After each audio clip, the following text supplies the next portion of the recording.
get into it with our monkey here for our 3.2 or so.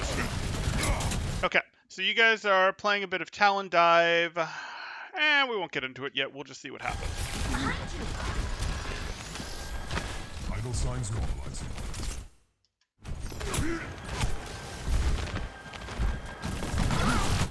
Okay, so I don't know if you're aware of this. Do you hear the Tracer behind you? Yes, but I couldn't really tell, like, at the moment where she was. I think I was calming at this point, so I wasn't Okay. paying a lot of attention to that. Okay, that's fine. So I can see what you're clearly trying to do is you're trying to rotate your team through here so you can aggressively get on the Anna. Yes?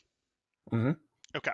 And that's perfectly fine. They're going to try to pick you apart on the way to the Anna, and that's the thing that they're going to do. So what's your distribution plan here? Is it going to be you and Sombra and Reaper and Diva all dive? Is it going to be all 6 of you dive? Is it going to be 3 of you dive? What's the plan here? So, like, with this map specifically, usually that's, like, something we kind of wait until we see where they're at. Ideally, we can just, like, all walk on them, but Okay. if they're where we can't, it's usually me, Diva, the Reaper, and if the Sombra is staged well, the Sombra can. Okay. Sometimes they're just not in a good spot. Okay. I mean, your rotation is to eliminate that issue of people not being able to follow, right? Like, this comp does struggle a little bit with verticality, but you're doing what you can to eliminate that. So your expectation, if you pulled the trigger now, is that you'd be able to take them out. Do you feel comfortable pulling the trigger now, or are you going to go back to sort of restabilize because you got chipped harder than you like? I think we start to stabilize, Mm-hmm. and then I believe if I remember right, I think a dynamite comes in. Okay. So I just got like a really hard engage on that ash just to try to force something because at the moment we're going to lose anyway. So I tried to force something. I didn't really know like the right thing to do, so I just called something because I didn't want to just sit there and get poked at. Why are you going to lose if you tuck back into here to stabilize? Like, is this team going to be able to take your part? The Anna's going to continue to rotate away from you, but why are you going to lose if you stabilize in here? I'm personally, I was taking a lot of poke. So I think I was just more focused on me than like rather the whole team. Right. And Moira has a limited healing resource for sure. Mm-hmm. But like you guys, I assumed, you got split more than I thought. No, you're here. So like if we look at this, your Moira's right in here. You guys are pretty like able to just go, hey, we take no damage here. The Anna's gonna rotate away, and we might not like that, but like we could force out the Tracer that's going to come in to fight us, make her be down blinks and recall. We could, now Diva is not going to have micro missiles. And then we could potentially go, okay, now let's push again thing. Like, this can be taken a little slower than it looks like you're taking it, but let's take a look here.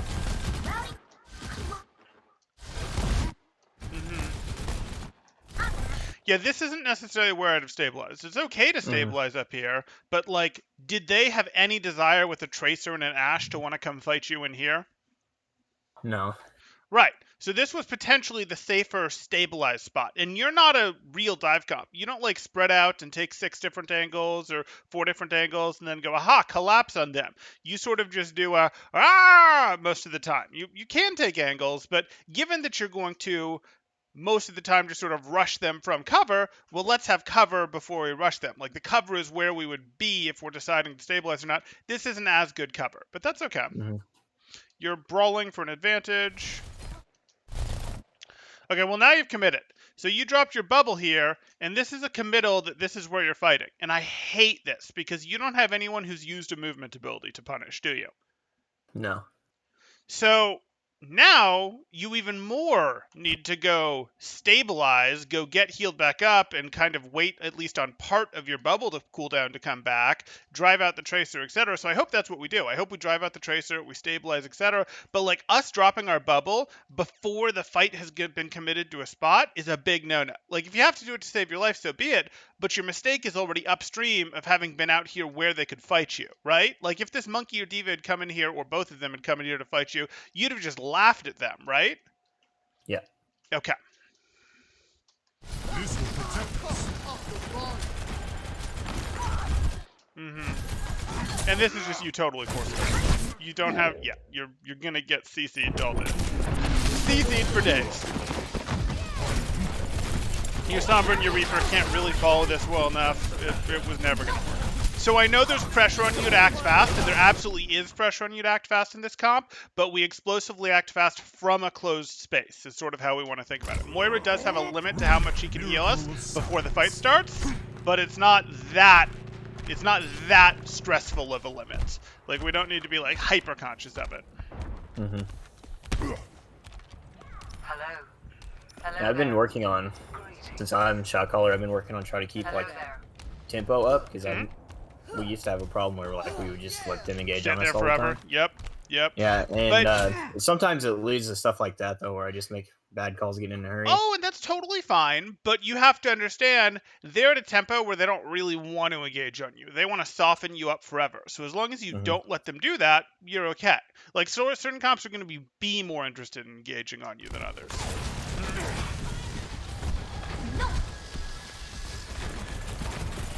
Sure. Turn for the Tracer? No? Okay. Like, I expect that this Tracer is going to be trying to pester you in the back pretty consistently, and you applying even a little bit of damage to her is quite annoying. So I'd like you to sort of be like, I have to wait for my team anyways. I don't really need to clear anything off of here. We're not going to catch people. So I can just turn and be ready to zap this. And sure enough, I might take some Tracer headshot damage, which I don't like. But I can immediately apply Tracer pressure to this Tracer to put her on a timer to leave. Well, that was fun.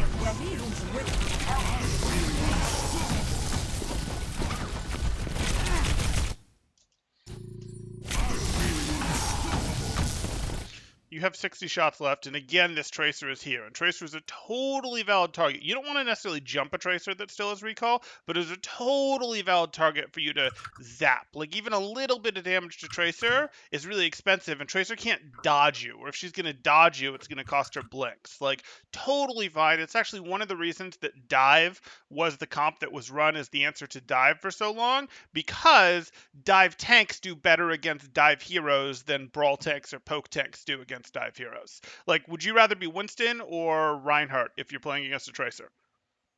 Definitely Winston. It's a lot easier. There you go.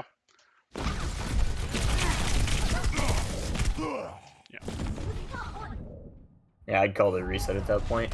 Yep. But, like, you haven't even spent down the ammo that you got from reloading there. Like, your original reload, you still had enough ammo for there when you got eliminated. That's fine. Hi. Onward and upward. Greetings. Hello. Greetings. Feel the healing beat.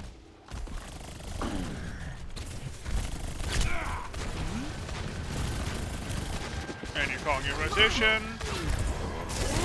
Oh boy. You can bubble, and Ash is stuck. That's totally fine. And now you leave? Not sure why you didn't want to leave. Like, this is happening. Activated.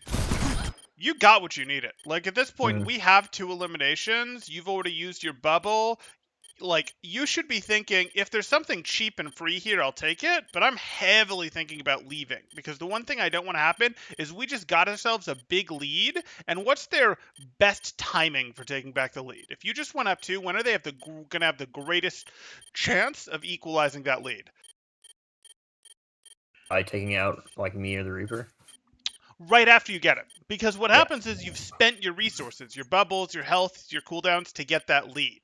So then they potentially still having some left. Their best chance to trade back is right after you create the lead. So if you sort of back out, you go, hey, I'm in a little bit of danger. I'm going to back out, and I'm just sort of going to restabilize for a moment. It's going to be almost impossible after both teams have stabilized, both teams have gotten health backs, both teams have gotten cooldowns back, for them to win the 4v6, right?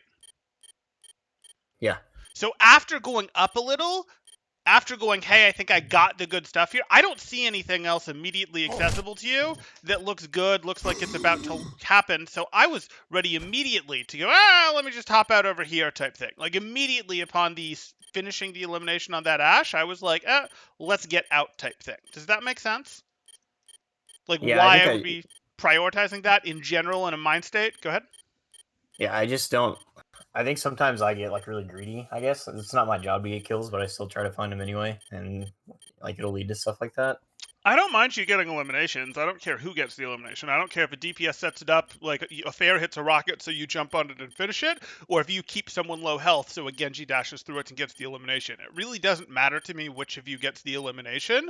What matters is that once you've done sort of the job, you don't let them equalize. Like, you recognize that, hey, we've pretty much won this fight, and there's not a reason for me to get more greedy at this point. Like, it really is I spent my health to get something done, and now you're remaining 250 health. Now you're down to 132 health, but you're remaining 250 health. I don't see a way to spend it to get anything done. I just am risking going down, right? Like, what you're going to get done with that remaining 250 health just isn't very much. You're going to zap a couple people, right? You're not going to eliminate Tracer. Anna's nowhere near you, and those tanks are too healthy, right? Mm-hmm. And you know that. So it's just like, okay, there's nothing more to do. Let me get out so that no one gets me, and I'll work my way back in from behind my Moira. Maybe I'll get a health pack, whatever. As long as I don't get eliminated, we're going to win this fight at this point. Because you took the brunt of the force as the engage opener, as Winston. You took the brunt of the engagement force. That was sort of your toll to start the fight, or it frequently is your toll to start the fight. And if you paid that toll, and you got stuff done, well, now you're done and you're going to get out. And I'll come back in later with more resources. My bubble back, my leap most of the way back, more health, etc. Unfortunately.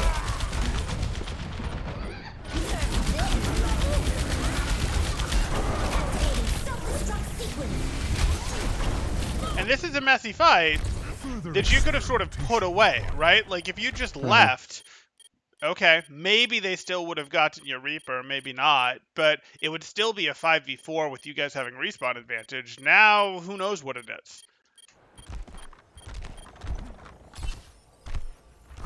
Are you recording, by the way? I meant to I ask am, that. yeah. Okay. I am recording, and I'll upload this later. Yeah, there we go. So you can revisit it, all that. It's fine.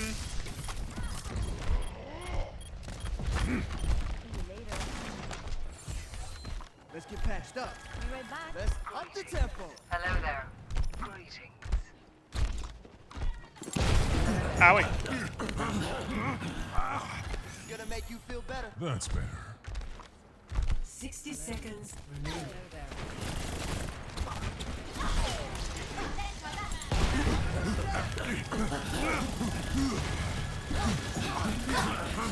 After it's over, now you push, now you push, now you push.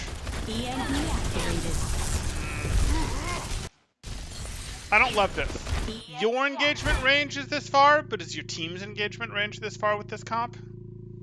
No, we probably should have walked up towards like into truck first, maybe, and then they could have Right, gone up. right. Like, maybe you go from here type thing and you go engage like this. Maybe that's better. But this feels like an engage that is perfectly comfortable for you. But your Moira and Reaper are just sort of like, you want us to do what? Like, come on, sort of how they are. So okay.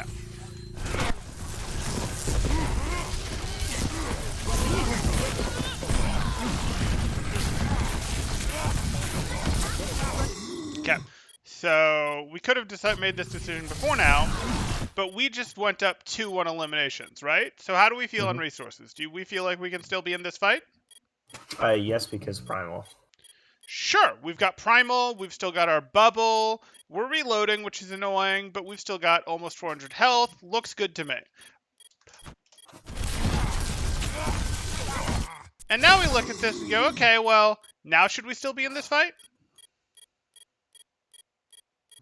I would say, I would think so, just because Primal. But if any other but why spend Primal? No. Why spend Primal? Like, it's true, having Primal lets you play more aggressive, but is spending Primal going to get you an elimination here? Possibly, but not likely. Right. I mean, yes, it could get you an elimination because you could go take Anna with Primal pretty easily, but, like, you don't have to. You're up to, right? Mm-hmm.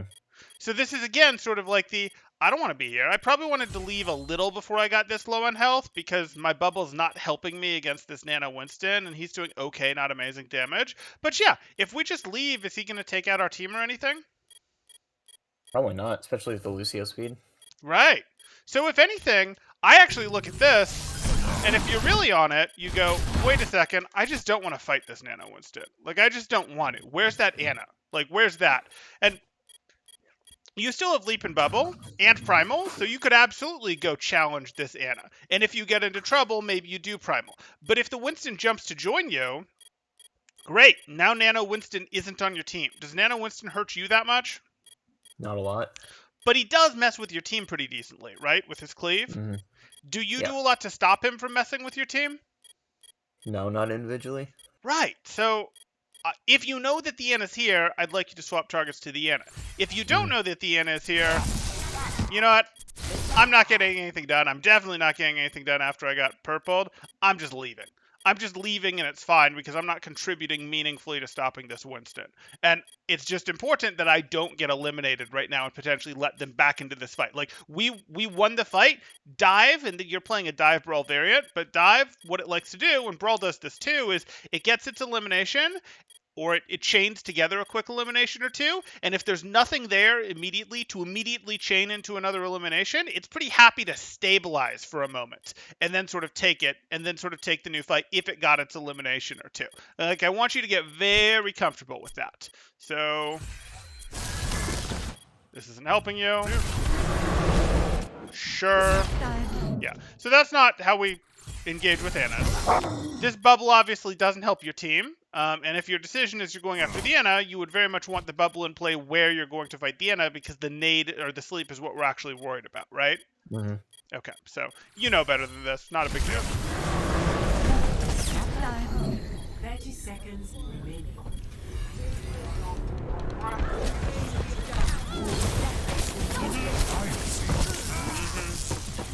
Unfortunate.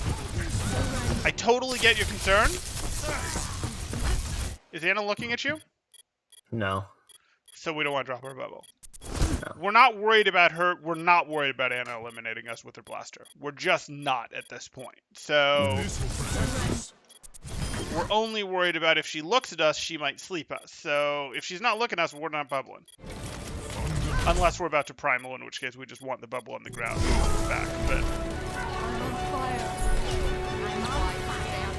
10 seconds remaining.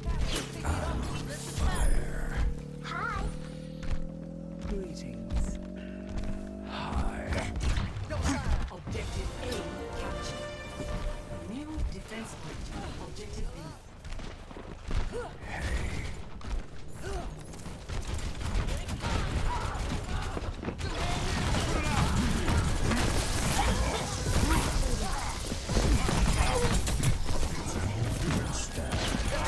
and you recognized it and did it right there. You got the Immersi elimination, and then you went, you got cover, you reloaded, you got health back, and you sort of set up for a fresh engage here. Like, that mini stabilize is all I'm talking about. Sometimes your mini stabilize is going to be a little less mini, but that was an example of one right there. Perfect. Mm-hmm.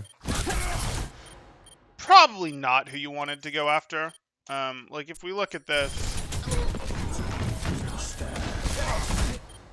we probably want to shoo the Ana off the high ground or shoo her out so that she can't heal the Ashe. Even if we end up going after the Ashe, if we jump up here, the Ana is going to probably tuck in this way, and then we drop our bubble, and we could challenge the Ana, or we could just zap the Ashe to weaken the Ashe and make the Ashe move further away into the open for our team, right?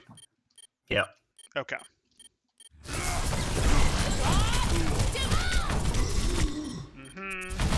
You're going to look to get out as soon as your leap's up. You got healed enough that you can go up. Right idea. Yep.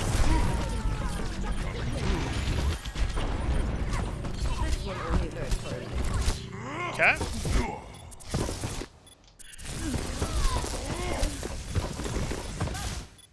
Oh, wasted ammo is expensive there. Okay, so we need to stop immediately. We still have 40 ammo left. That's enough to take her. Is it enough to take her anymore? Not if she gets, like, literally any healing now. Right.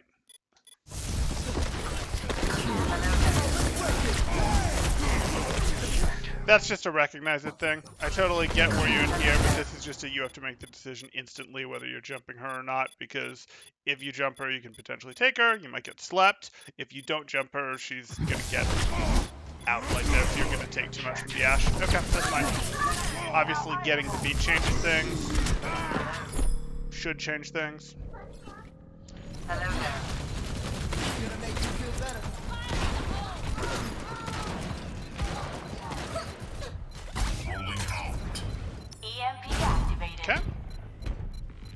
fight's over by the time I get back. All good. What are you talking about? You did 60 damage as Hammond there. Okay. So, are you going to stay on Winston for the next round here? Yeah, we run it on defense too. Okay, perfect. So far the biggest thing that is jumping out at us, the biggest thing is going to be this understanding and this accepting that sometimes you need to, or you need to look for opportunities to stabilize, to consolidate your lead. Like, stabilize to consolidate our lead after a dive, after 1 or 2 eliminations. After our elimination chain doesn't look like, you know, if you think of like Overwatch, pretend everyone's Genji and you get dash resets. As soon as you don't see something to get another dash reset off, you're sort of looking to stabilize a little bit with your lead. I don't know why I went with such a terrible analogy, but I did, so. I think it kind of took a little bit for everyone to ready up, so you might want to. Yep. I was thinking we'd forward wait some. 6 minutes, you know. I was thinking that was, Ready for battle. And Ready for the battle. call I made was for everyone to stage top Ready right, for battle. and we saw they were running double bubble, so the call was just to wait on there Winston to jump at us, and as soon as he leaves the ground, just amp speed into him. amp speed into there Winston as soon as he leaves the ground. No, Okay. into their core, not the Got it. Winston. Got it. Sorry. Okay. Ready No for problem. battle. No problem. You weren't kidding about taking a break here. Did one or both of you have coaching going on? Ready for battle. I think our coach was here at this point. He missed the first map, I believe. but Okay, I'm pretty that's sure he fine. was This here. is just a long break here. Okay, cool. Okay, so your plan is they're double bubble, and as soon as they jump you, you're going to int their back line. Yes? Yep, just Perfect. 6 people amp speed on the way Sounds back. great. Sounds great. Together, Their Winston really shouldn't be able to jump you. Now, there's a problem with your with that plan, but I don't think they're going to punish you for it. Maybe they are.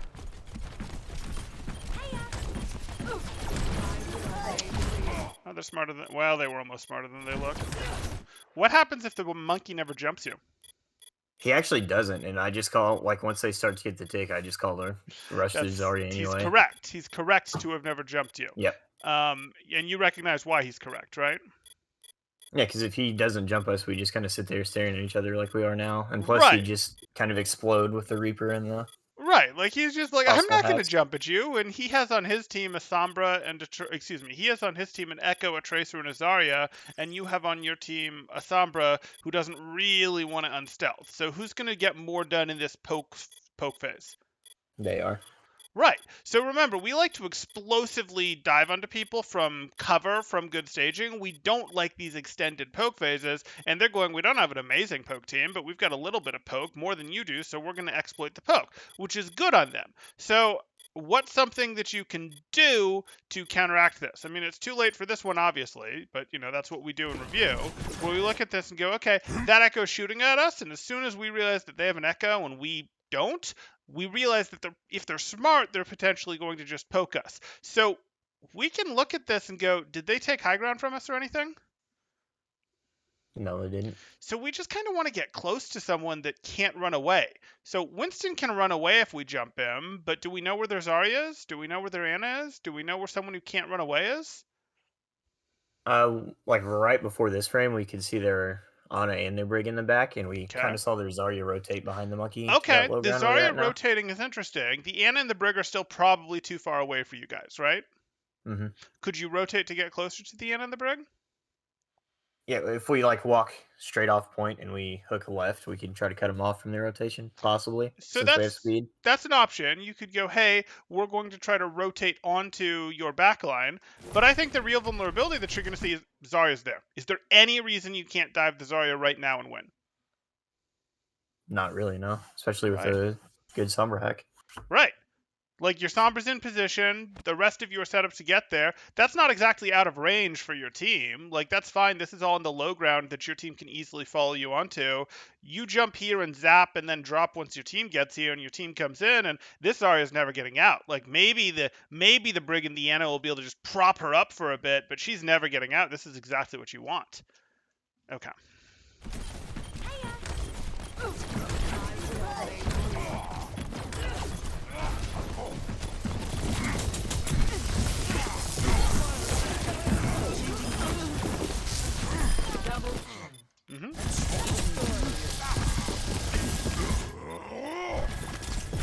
I don't know what she thought was up here, but that was clearly offensive, not defensive.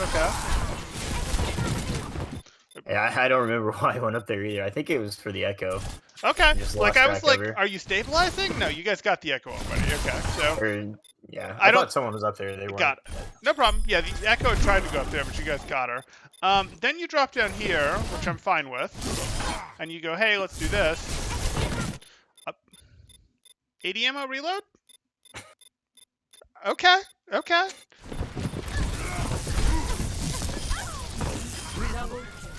No stop. Fire. Cool. We set up on high ground again. This time we've adjusted our strategy, we hope. Do you need to be able to see them as Winston? No, not with a Sombra. There you go. You can just kind of hide inside. You've got the Sombra. She can tell you where the key elements are, so you don't need to give them a chance to poke at you. You can stage very safely. She covers all your scouting needs.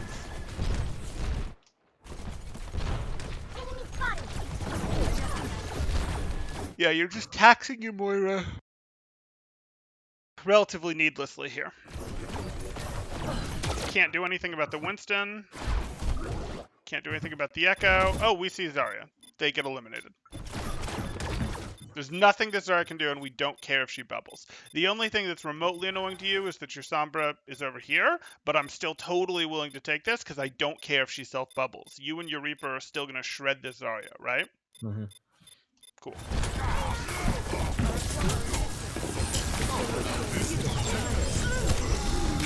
Okay, so you probably need to stabilize as best you can now. It's not great, but you probably need to.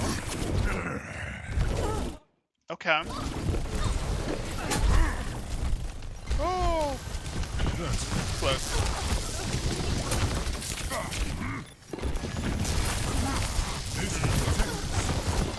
EMP activated. Okay. Enemy on radar. Yep. You had her. Adjust your camera faster. No, and once you've lost her, she is gone. Okay, you didn't have her, you're right. Oh, yeah. I feel great. At some point, I think it might be the next fight. I call for like a really interesting stage on the the mini by the stairs over there, just to try to catch them off guard. Sure. It ends up working, but I like it. Up in there. I like throwing pace changes at the opponents. Just beating them with the same strategy, even if it's a high probability over and over, eventually they're going to develop countermeasures.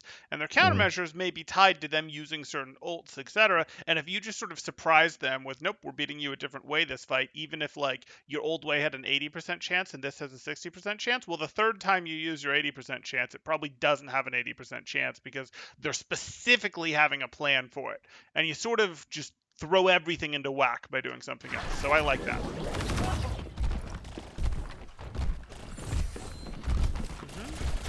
Again, I don't like you being out here. You have a Sombra. There's just no need.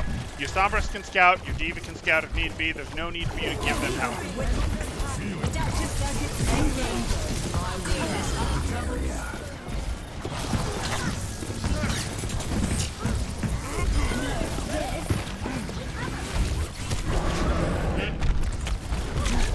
Fine.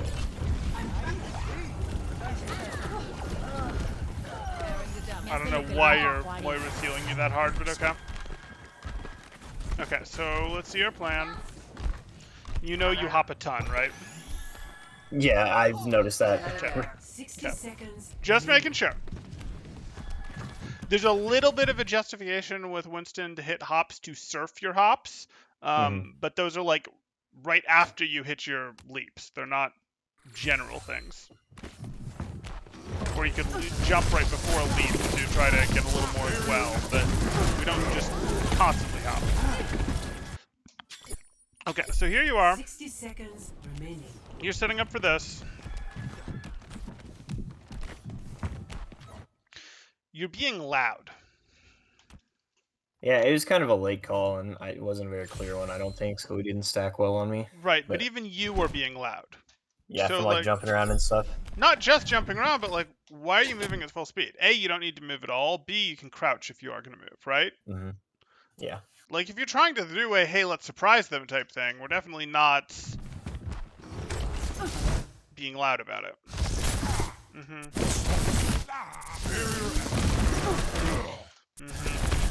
You don't really have a choice but to keep venting into them.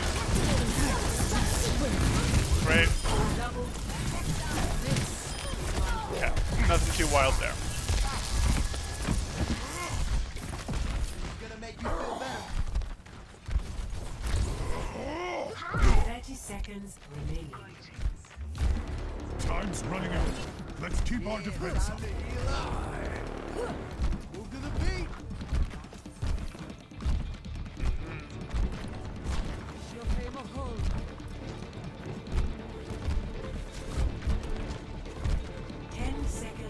We've gotten this far. Let's not screw it up now.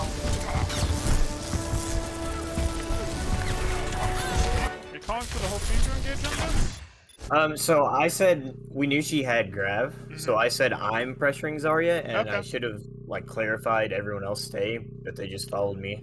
Okay, Like, that's fine. that's So my you fault just for the needed a bad comp. split push. So who else target calls? It's me and usually the main support will also target call. Okay, so you needed to make clear that like we need a secondary push on something else. Maybe on the brig when she's available. Maybe on this. Maybe they are gonna need to go turtle point in a second. Whatever. But like we need to make clear that to them that they need to call a secondary target for the team to actually go on, because you won't really be able to target call for them right now.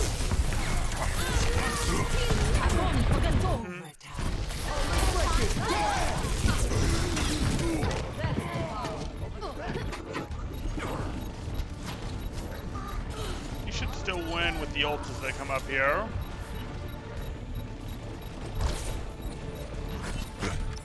Yeah. Okay. So we're gonna jump into the next game here because I know you want to get all three games, which is totally fine. But what we're gonna start with in terms of things to cover, because you're, talking about, we see your Winston here, you're talking about the things that are important that we need to cover are going to be going back and talking about things that we did, which is first going to be we need to be willing to stabilize after we won fights. You didn't have much of an issue with that on defense, but in general, you need to be willing to go, hey, after like each time you get an elimination, it sort of needs to be a quick thought of, is it time for me to get out? Is it time for me to stabilize? That sort of just needs to be an automatic little checklist in your head for, hey, I paid health to initiate this fight, to get us into this fight, more so than my team. I invested health to get us into this fight. And we now got one elimination. Is there immediately another elimination available? If not, am I in a situation where it makes sense for me to go stabilize? You don't have to stabilize. Like if you have 400 health and there's not an elimination available, but you've also still got your bubble, cool. No need to stabilize. Probably worth looking for a different target to go get on if those things are true, but no need to stabilize. But like after each elimination, there should be a sort of stabilization check thought flag, whatever you want to call it, that happens in your mind. You with me on this one? In terms of, hey, Yeah, that that's makes sense. Okay. I think I'm a little better at that on Ryan than Monkey, but yeah. Okay. Yeah, and Ryan does it differently. Like Ryan might swing Mhm. at stuff and then go, hey, I put my shield up. But Monkey's version of that is either I zapped, I did my work, and now I disappear around a corner, or I zapped, I did my work, and now I leap away type thing. So Monkey just does it a little differently, but he still has to have that skill and recognize how to use that skill. The next thing that I'd get into is more willingness to go, hey, we like closed spaces. Like if we're not playing against a brawl comp, we're playing against anything that isn't any comp that is less brawly than us. We like closed spaces. We like it in here. We like it in here. We're not claustrophobic. We're quite happy in here. We don't like the open, like outdoors. It's cold. It's rainy. It's like there's stuff out there that's bad. The outdoors are bad. So like we like to spend as little time out here as possible. We're like, oh yeah, we're good. It's warm in here. It's good. And then okay, we'll go take down our enemies. Whatever. We take them down. Okay, cool. And now let's get back into closed space. So like be a little more willing to go, hey, I want us to play from closed space. Sombra can figure out what's going on out there. Diva can do a little bit of scouting. Even though you're calling the dives, you don't have to see everything with your eyeballs. And if you do need to see everything with your eyeballs in like every monkey comp, you're going to have to get good at getting information in very small windows, and that's it. Like I spent a tiny bit of health on my scouting. I don't get to just stare. I don't just get to stare the whole time to see when the stars align for me to get that perfect jump. Does that make sense? Yeah, especially like against pokier comps. Mm-hmm. Usually their main purpose Yep. into a Winston comp is just to chip me down so I can't engage. So that makes a lot of sense. Yeah. Exactly. So that's the second thing. And then the third thing, I'd be remiss if I didn't point out, like, you got the jumpy stuff, and while it may look like no one's looking at you, you'll run into people who are looking at you when you don't realize it from surprise angles, and oops, they get extra damage on you because your movement is so predictable. So, just try to be a little more careful with the jumps. It's not super high priority for you to get rid of, but it is the sort of thing where eventually you're going to have to work that out of your system. But with that, let's move on to some double bubble, unless you have questions. I think you've covered it all. Excellent.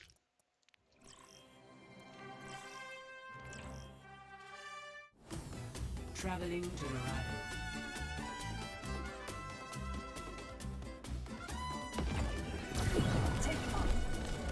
Okay, so now we're in the double bubble. They're also in some double bubble.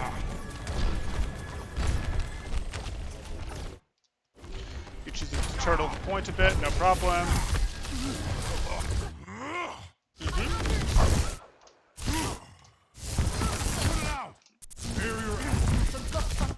Cool. Do you have a Zari bubble for this?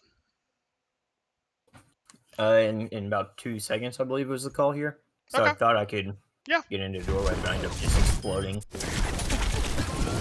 Oh, that's way too much, though. Okay, so that's way too much. So, like, let's do this from her perspective. Okay, when you land, she's still got 2 seconds on bubble. You're there. You might think that you can get in. This is wildly too aggressive. I thought you were thinking that you were going to land, and you were going to then get your bubble, like, when you land from here, and you're going to do this. And that I was okay with, because you could do some work, you can go in a little more aggressive with your bubble, and then you can just sort of fall into the safety of your own team and tuck this way if you have to.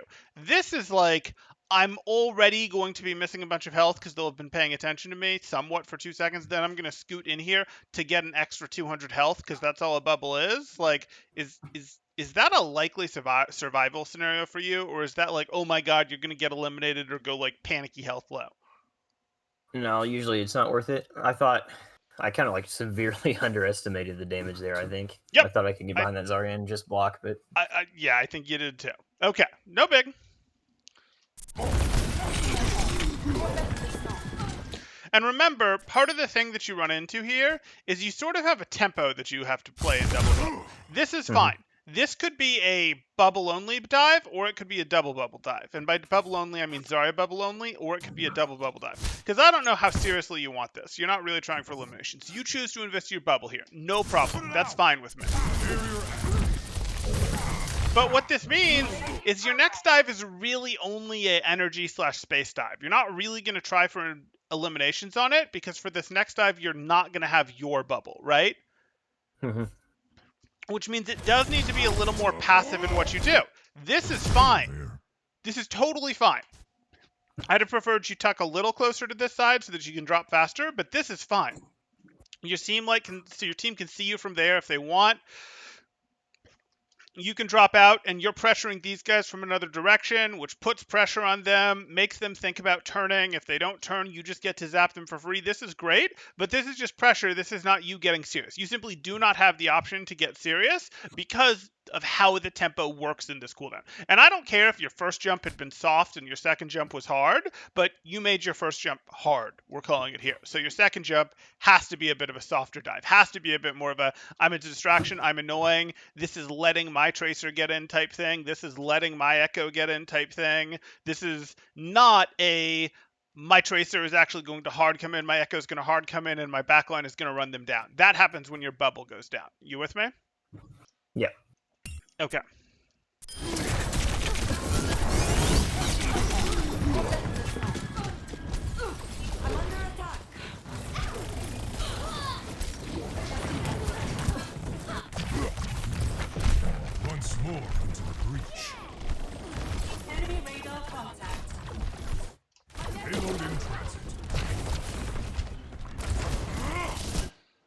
Okay. What's the status of your Zarya and Zarya bubble?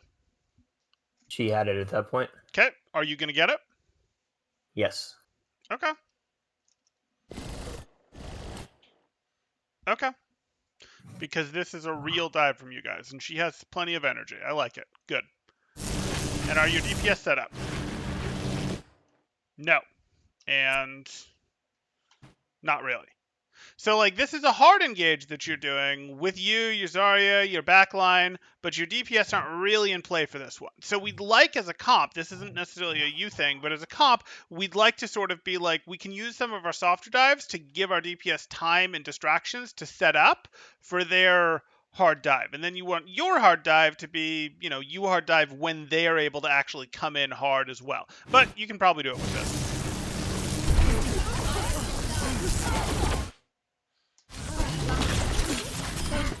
Too long.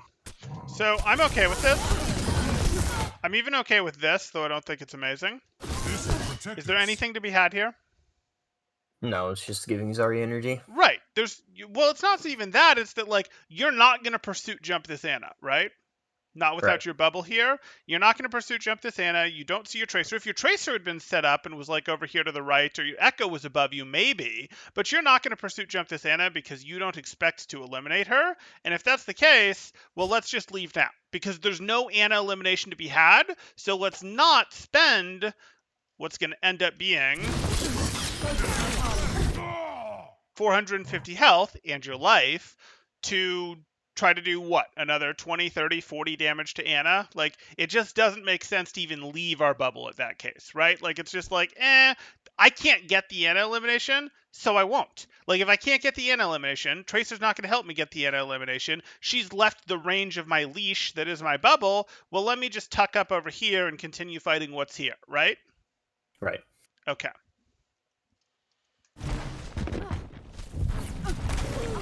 And this is kind of that same, it's an evolution or a slightly different version of thinking about that stabilized take, where there's just nothing more to be had here, so I'm not willing to go further. I'd prefer to stabilize, or in this case, tuck behind the corner and zap the Winston that's in. My shield's up.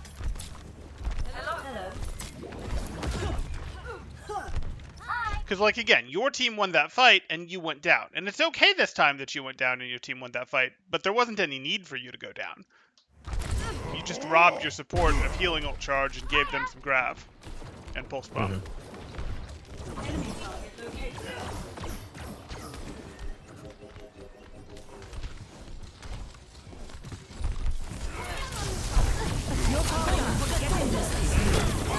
Fine.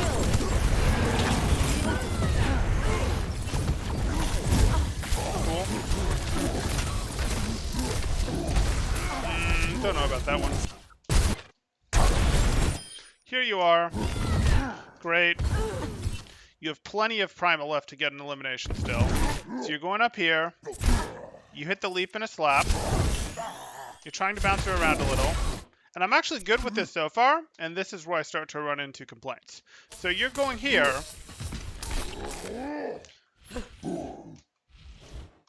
This is a bit of an overhop. It's not amazing. But it's fine. Okay. So why don't you talk me through this primal? Sort of like, what are you thinking here in terms of your steps? Well, let's go at a better speed.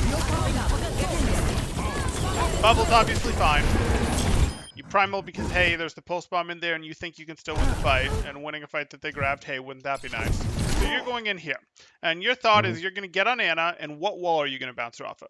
What are you going to hit her with? Tell me the number of hits that you're going to get on Red Mudkip here.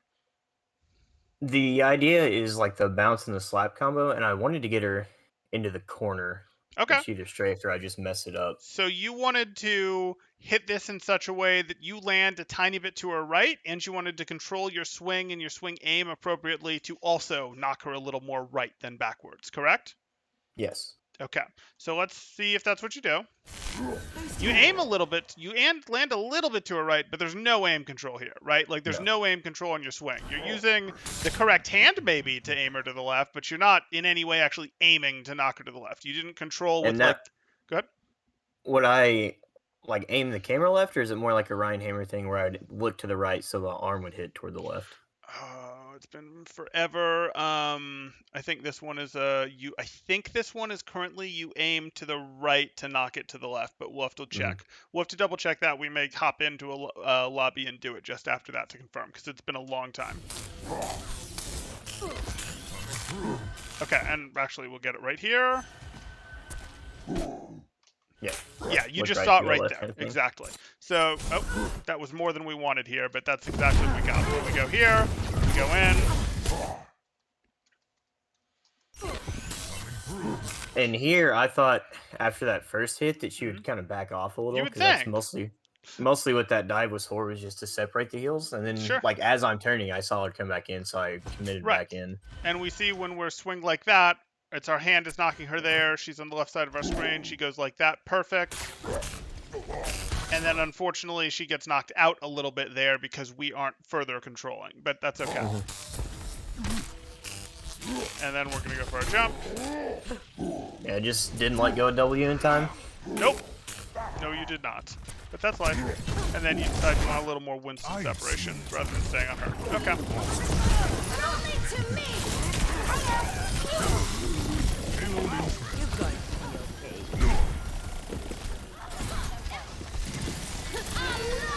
Excuse me for dropping in. Okay. To science. Would you like to donate your body Who's to this for? science? What's The bubble? this? Yeah, is it to deny him healing? What To is it? deny heals, yeah. Yeah, okay. Did you realize that he'd been naded or that he was full health at this point or no? No, I just saw he was behind, so I threw it. Yeah. Problem is he won't stay in your bubble really long enough for that to matter, but okay.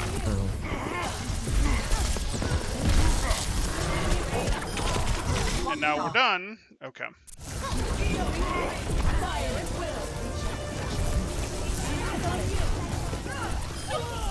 I'm on a roll. You're making this easy for me. Take your space, preferably with less hopping. Hello? Shut. My ultimate is charged. We're making progress. Hi. Hiya. So I was waiting for my Zara bubble here. Should I have just, since it's only the break, should I have just went anyway, or is it the right call to wait? You 'Cause can we beat ended up her. not getting a kill, I think. You can beat her, but I don't mind waiting for your Zarya bubble because you want it. You care about your Zarya's energy maintenance. Like this is between fight time, and she needs this energy maintenance. Otherwise, she's gonna go from 0 energy to 0 energy, and that sucks. So. It still does suck, even though she's at 0 energy. Like we need to get her a little bit of value. So yeah, because you don't know what else she's gonna go get projected bubble value off of. So yeah, you're thinking about her. This isn't hurting you. If it was hurting you, you might have to deal with it. But this isn't hurting you, so it's reasonable to wait.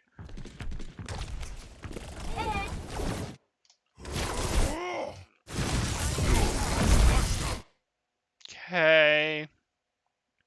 So I think you already did what you needed to here, don't you? Mm-hmm. I don't think your bubble's going to accomplish anything. Do you? No, it was absolutely a panic bubble because the echo. Right. But I don't mind that there's echoes here. Like, this solution is 100%. I got my Just- Zarya energy. I guess fall I'm just off. dropping down here. Exactly. Exactly. Enemy contact.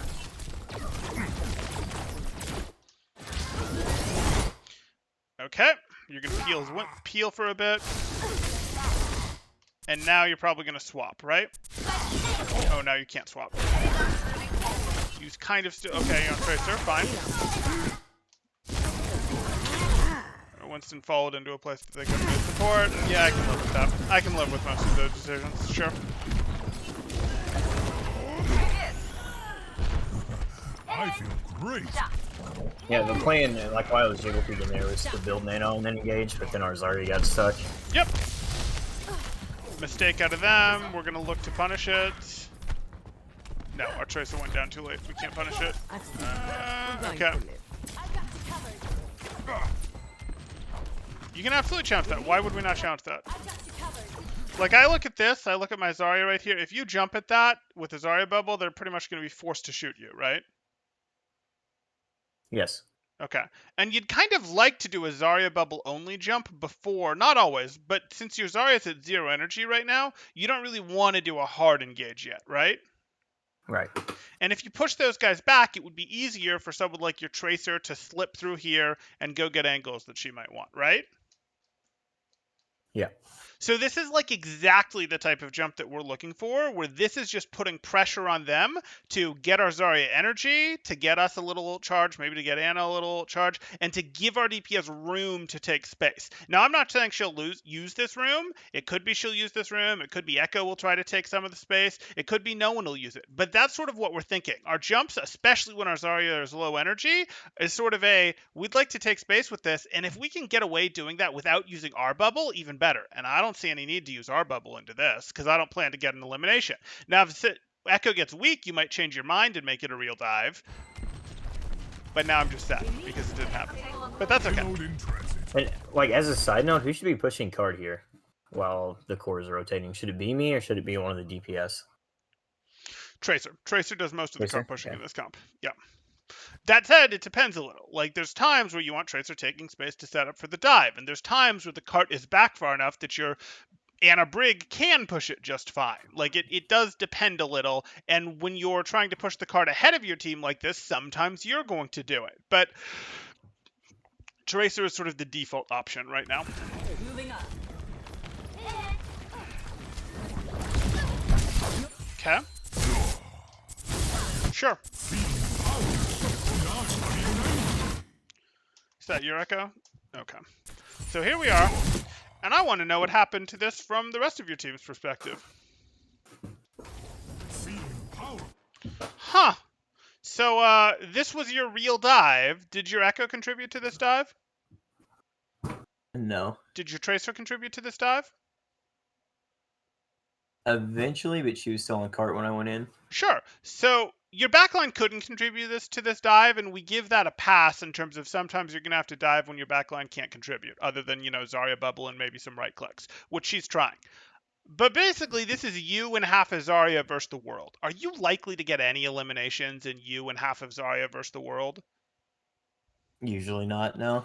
Right. So if we look at this, and if we understand this, we just are going to go look at this and go, hey, I'm perfectly willing to jump up here, and I'm perfectly willing to zap people. And hey, you got the nano, so it's you and an ult and half a Zarya versus the world. But I don't want you to have a nano in this engage. And the reason I don't want you to have a nano in this engage is your team can't do anything. Like, this team can spend 6 people on contesting you, right? Yes. And if they can spend 6 people on contesting you and your support is limited to a nano, some Zarya right clicks, and a bubble, they're probably not going to lose people. Like, yes, I would be perfectly happy for you to jump into 3 people while 5 of your teammates or 4 of your teammates deal with a Winston on them. I would be perfectly happy for you to go, I'm going to go try to fight 3 of you with a Zarya bubble and a nano, and I think I'm going to get eliminations. And at the very least, you guys aren't going to be able to help your Winston. I would be totally fine if that happened right now. But you forced this engage. Their Winston didn't force this engage. And that means their Winston is peeling you. Their Winston is not himself in a situation where your team can potentially blow him up, right? Right. So this just sucks. Now, what is our actual solution? I mean, I've given you a couple, but what is our actual solution? What are some ways that this engage could have been better? I could have waited, like, made sure that my DPS could follow, like, make sure our Echo had fly or our Tracer was in a good spot. Sure, absolutely. You can do this dive. If you can do this dive with the nano, with the bubble, with your bubble and everything, if your Tracer and Echo are able to follow up. No problem. That is one solution. What is another solution?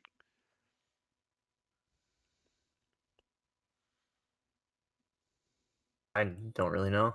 Another solution would be, hey, if their Winston jumps on us, then I'm immediately going to jump on them. Like, I'm not going to jump on them for real, but if their Winston jumps on us, I'm going to immediately jump on them rather than peel. Because I can't peel their Winston very effectively. We covered that. If the Winston jumps on my team and we're in here, and his team is back here, sure, I might peel the Winston because his backline already can't support him. But if he comes in, I can go block out his support, and that's meaningful and useful, right? Like, that helps your team eliminate him more than you zapping him in most situations. It doesn't if he goes out of line of sight of his team, but in most situations, you contesting his backline helps your team eliminate the Winston. Yes? Yes. So the second option, the first option is you do this when your Tracer and Echo are set up. The second option is you do this only if the opposing Winston comes in, and you just try to turtle the point and go like, we turtle push the point, we stabilize in here, we turtle push the point, we stabilize in here, we turtle push the point, we stabilize back in here, and they're going to cave and jump on you at some point, right? Right. Okay. What's the third option? Because the truth is your Tracer and your Echo aren't set up, and your Tracer's far enough from being set up that you probably will have another Zarya bubble back by the time it happens, by the time your Tracer's set up. So what is a third option? I could have jumped up just like that with the Zarya bubble, and then as soon as it falls, or as soon as it pops, just fall Right. back down and wait on the Literally, Tracer. exactly. Just go like zap, zap, zap with the Zarya bubble, no nano, no bubble of your own, and then drop and go tuck in here for a moment to get healed. And that would have been perfectly fine too. And that would have been a good distraction while your Echo maybe takes some space, while your Tracer maybe takes some space, right? Right. But would maintain your Zarya energy so that when you went in again 6-7 seconds later, it would be, oh hey, I'm gonna have the 8 seconds later I'm gonna have the Zarya bubble again. My teammates are gonna be some better setup. My Zarya's gonna have more energy, and I'm still gonna have my bubble. And now we'll do this big nano engage type thing. So those were really 3 different options that were all better than what happened here. And again, I just want you to understand those because you sort of have to understand that not just for the mirror but for how the comp works. So do you have any questions after that? Uh, is that is it more on my job to be paying attention to where my my dive characters and my backline are, or should that just be like a team wide communication thing?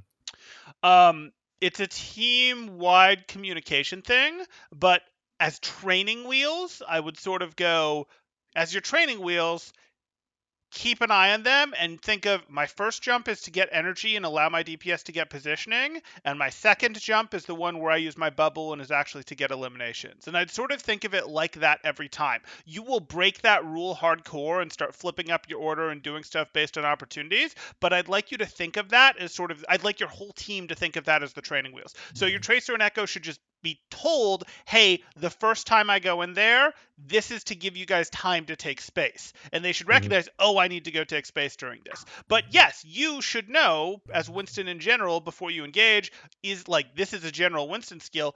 Is my team ready to support this? If my team isn't ready to support this, it's a soft dive. If they are ready to support this, it might be a hard dive. Okay? Yeah. Okay. And how do you know if your team where your team is? Just turn around and look, or ask them. Yeah, forget asking them. I mean, you can see them through walls. So you can ask if they're ready, Yeah. but like, and do I turn around and look to see if my Tracer's ready? No, she should be like stage She's behind gonna them be most like of the time. ahead of them. Your Echo might be like up here, so it might not be a turn around and look thing. It might be more of a, oh, okay, that's where they are. Yep, we're good to go. But yeah.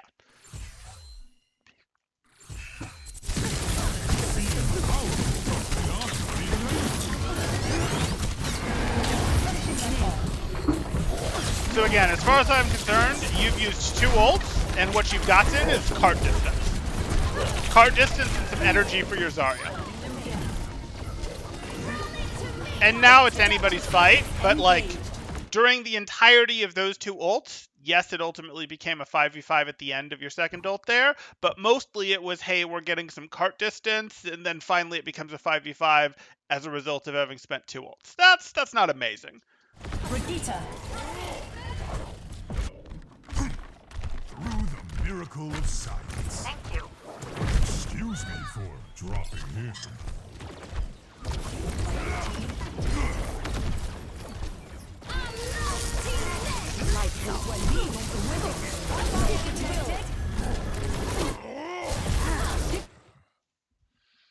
Okay, you could jump on this monkey and contribute your damage to there. That's totally an option, but what are you jumping on the monkey to block? Heals, right? Mm-hmm. You know where Anna is, right? Mm-hmm. So just jump on Anna. Yep. Especially with the Brig Rally too. You got it.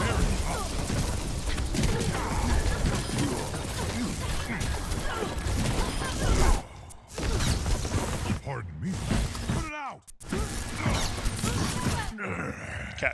Should you still be on Zarya when your cooldowns are back in a second? No, she turned to look for Ana. You got it. Unfortunate. Yes, I'm saying unfortunate that you went and got a double elimination and capped the point.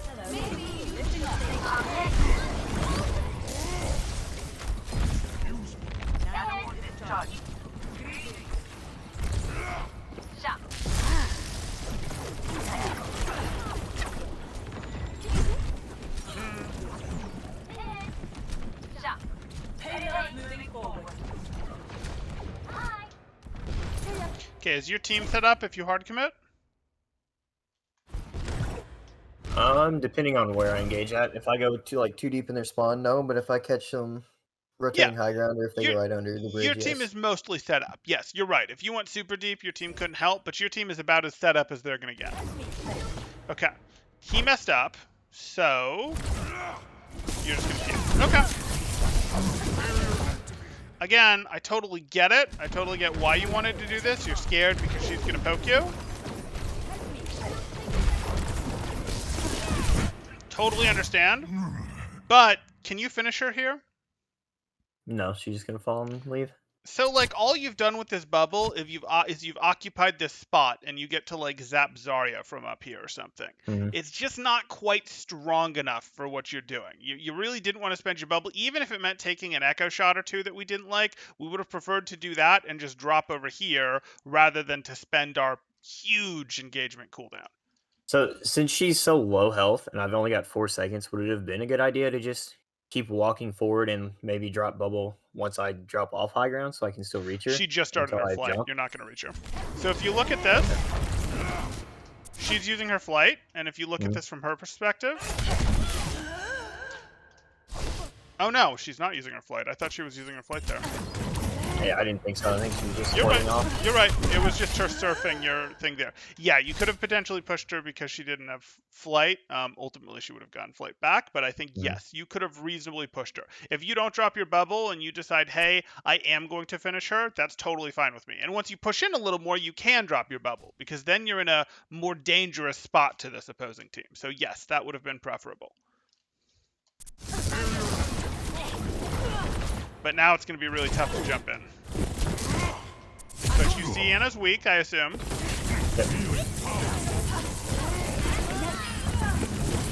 So you know that it's going to be a trade at worst, and now you're just operating. Okay.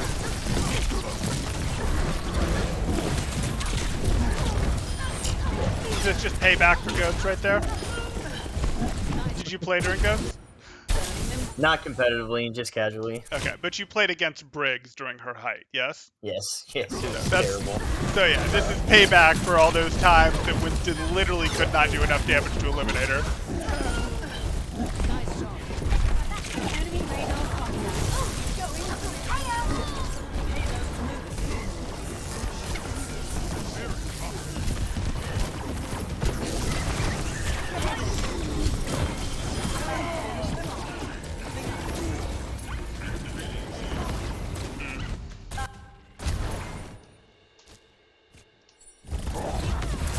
Sure.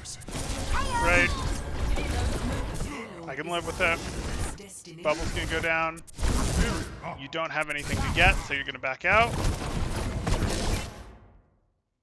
That's a little dicey. Like, your bubble's over, I see the cleave, but, like, again, you can grind out a win here. You'd love to take them down, but you can grind out a win here, and can your Anna see you with how the door is shaped and this pillar and all that? No, not if she has good positioning. So if you tuck back here, you still get to tax these guys. Your bubble's about to break. If you back up to here, you still get to tax these guys as they run by, but your team has much better ability to support you, right? Mm-hmm. Whereas here, they sort of just get to shoot at you as they're doing what they want to anyways, which is running towards the point. Here, if they want to shoot at you, they have to decide to, like, turn and deal with you type thing. So Winston doesn't hold corners as well as Reinhardt does, but Winston still likes corners, especially when he's not playing against Reinhardt.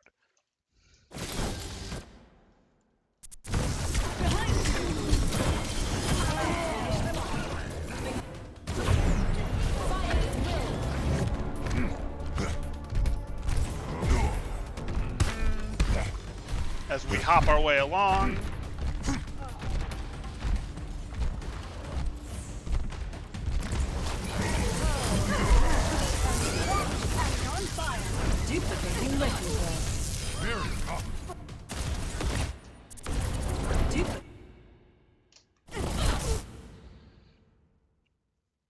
okay. This isn't an amazing bubble. Like, I feel like you feel like, well, I can just drop cooldowns and I should just spend cooldown power because we're about to win. But, like, this wasn't so you could pulse bomb dance. This wasn't to really block tracer damage. What was this for? I didn't know they'd swapped Lucio, and I thought the Ana would be coming back soon, so I dropped it there to try to cut off heals. You overreach for that in general, I'd say a little bit. Yes, cutting Mhm. off Ana heals is a thing. Cutting off Ana heals in Ana's face rather than over the battle is generally better. Cutting off Ana heals, it's totally a real thing, and cutting off Ana heals by bubbling in her way or bubbling the target that she would like to heal is definitely a thing. Don't overdo it. Like, you actually need to know that that target is finishable before you make that commitment. And it's also, again, a 13-second cooldown on the possibility that Ana might show up and might want to do that. Does that sound like a good trade? No. Right. So, like, I can tell that, like, that as a thing while it's in your head is too high up the priority list for ways to use bubble, and we need to deprioritize that pretty significantly. Okay. Okay.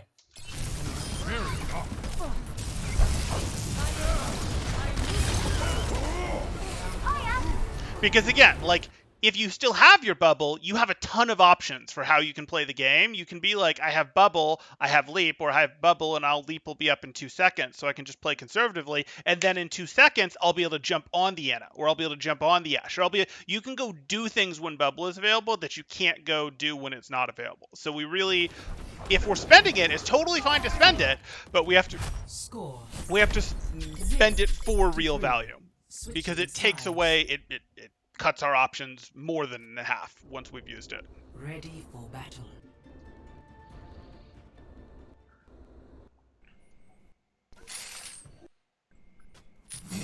Oh yeah.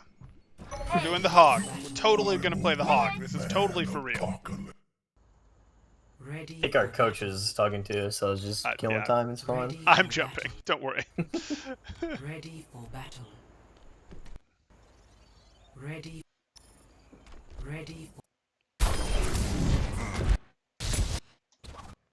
Oh, I remember this call. Since we had the Ashe, the call was engaging off the dynamites. That initial burst, and then just to keep pressure on. Works for me.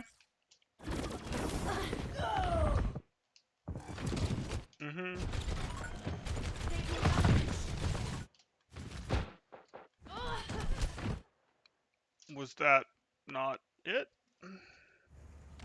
I didn't hear the dynamite. I'm like, that's like, Zarya's over here, so that wasn't a Zarya right click. Okay, so that was the dynamite. So in theory, that was your engage, but okay, that's fine. I do drop. It's just a little late when they call it the brig's burning. Unfortunate. Totally fine. We're gonna have to make sure we survive to get out, so we should start to ease back. Okay.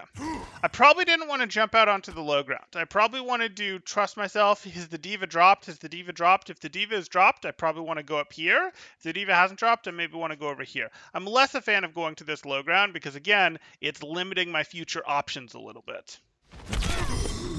And things like Tracers and Sombras and Zarya show up to take care of you if you go low ground. I got you.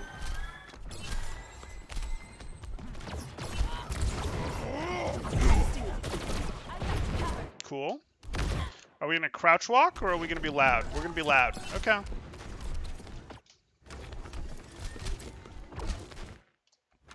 There's an echo on this other team. Like, you were doing a lot of not... Okay. Okay. So she got the jump on you, and you sort of have a decision to make. Like, you can be like, hey, I want to do this. Would you ever really want to be here, though, when they show up? No, I remember I was trying to, like, just scout their rotation, because they just weren't showing themselves for the longest time. Right. But if they're going this way, your team's gonna see it. You have backliners back there. They're gonna call it, and I don't want you showing early because this is that scouting habit that we talked about earlier, where you're just gonna take 100-200 damage, sort of scouting like this, where it's like, this is something my team would definitely tell me and my team would definitely see. So I can just be like, no, I'm gonna wait, and I'll probably be able to hear them, and then once they're actually below me, I'll peek and zap them. I don't want them to have a chance to shoot at me early though, because like then I won't be able to peek and zap them later because I'll be too low in health, or I have to spend my bubble just to zap them, which would suck. So like I could maybe be, hey, I'm over here type thing. I probably wouldn't be standing over here. I probably wouldn't be standing over here. My options really are I'm standing here looking down, or I'm sort of looking at the sky over here because Echo could show up and I sort of want to be able to react to that. Or I could be standing here where maybe I've got a little bit of aerial cover against Echo. But like this doesn't really make sense. And this doesn't really make sense unless my team is here fighting. Does that make sense to you? Yeah, it just goes back to like avoiding the poke like we talked about earlier. You got it. Changing. Feeling better? Here it comes!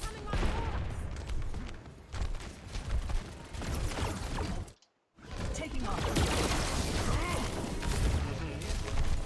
Okay, fine. So her team just went in. Is your team set to punish the Winston? Is your team set to punish their dive right now? I think they are, if I remember right. I think we're all still high ground by the Oh, bridge. sorry. What I mean by that, okay, so they didn't actually dive. This is them staging here. What I mean is your team ready to eliminate this Winston? Your team can't eliminate this Winston right now, but hopefully they will once he actually goes in. So you're choosing to let them take this space for free, which I can live with. I can live with you letting them take this space for free, sure. You have the option of going, hey, you all just used my ability to go up there. Let me drop and fight here. But that would be out of line of sight of your team, so I'm perfectly good with you waiting. Their Winston just committed. You need to commit on their backline like yesterday. Like yesterday. No, no, no, no, no. Are you good at hurting Diva? No, the thought process was just like block them in there so they can't leave when my team pushes in. But I think, like you're saying, I probably would have got way more value out of going their back line. Right. Like if their backline dives in a place, if their front line dives in a place where their backline really can't support them, yes, you can make the decision of I'm going to peel. Because even though I provide less value on this team than I do on this team, if this team already can't contribute, yes, I can go maximum value as me contributing in here. But I look at this and go, I just don't think we're going to be able to lock this team in here. I think the Winston can drop. I think the Diva's getting heals right now. Like, it's iffy. You could go after this, but I really would just say, nah, I'm going to block you guys out of value. I'm going to do this type thing. Like, I really would lean that way over this right here. But this is not terrible. Unless you die. Now it's terrible.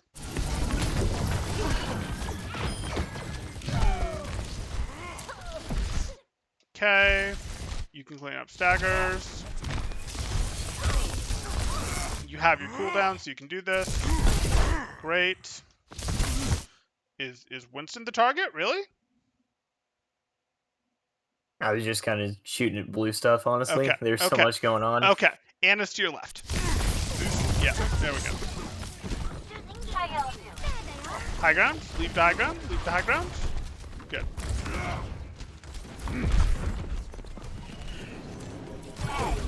Diva's gonna shoot you? Yeah. Divas and Tracers. So, Fat Tracer and Tracer are the heroes that you don't hear, apparently. Yeah, my bubble fell. Good. And now you're looking for a thing, not there, no problem. I wouldn't go over that. I wouldn't go over that. I didn't really want to. I was just trying to peek it. I slid. Time to read my APM. Hello.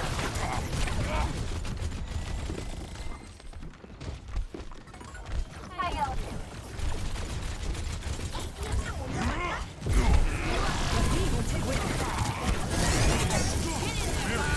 Adaptive circuits engaged. Winston. I'm just trying to call for it back here. Sure. I mean, you can peel this because their backline can't help them.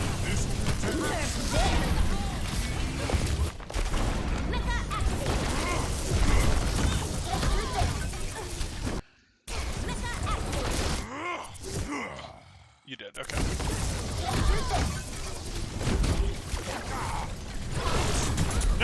No. Their their backline's there, so unless you're specifically interested in stopping the cart, hey, that's a lone Winston who doesn't have support. He's not actually alone, he has Tracer, but like, does he have backline support? No, Can the backline possibly support him? not from there. No. So unless you're interested in stopping the cart, we're going after Winston, right? Yes, should be. Okay, but you understand why I'm saying that. Like, you understand how these pieces fit together? Because most of the time you are going after their backline. It's this specific situation where his backline can't support him that we're interested in potentially going after him instead. Yeah. So like the diving the backline is to prevent the backline from supporting him, and the map geometry is basically stopping them from supporting him anyway. So my value's better against that Winston. Yes. In the mirror, that's true. I mean, in the non-mirror, you're trying to get eliminations, and sometimes you really are trying to get eliminations. But yes, if you conceptually think of it as my job is to stop the backline my job is to keep the backline busy, not let them contribute, you will. If you think of it like that, you will make the correct decisions in terms of when you can dive the Winston and when you shouldn't. Yes. You're powered up. Get in there. Powerful. And I'm not even angry.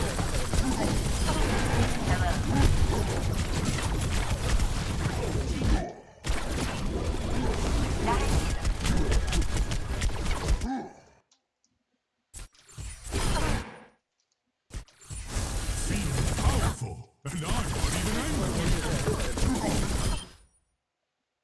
Unfortunate, because you got that already. Okay. A little tough to get the Brigalim, because she did get the nade, which is helping her in the fire, and now you're choosing not to fight her. Okay. So, I am going to object.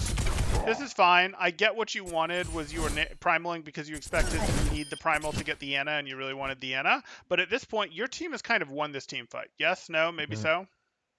Yeah, pretty much. Okay. And we've just invested our primal. So we better get something else out of our primal, right? Yeah.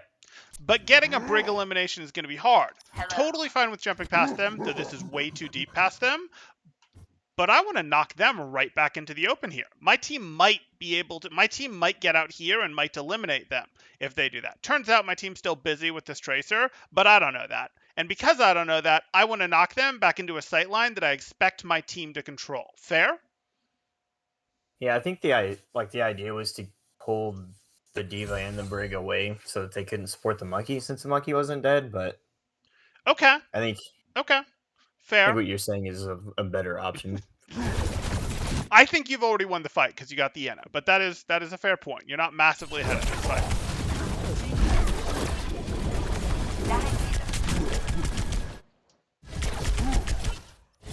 I see. 60 seconds remaining.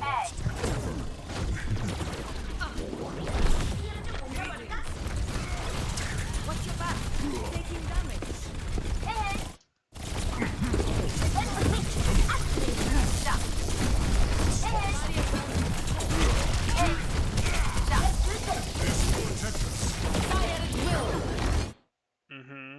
It's tough. What are you gonna do?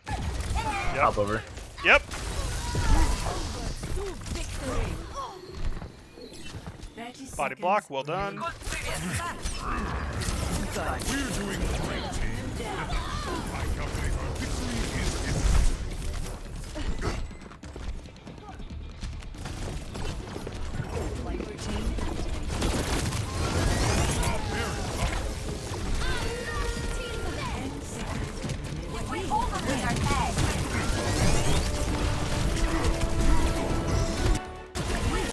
That was so lucky. Up.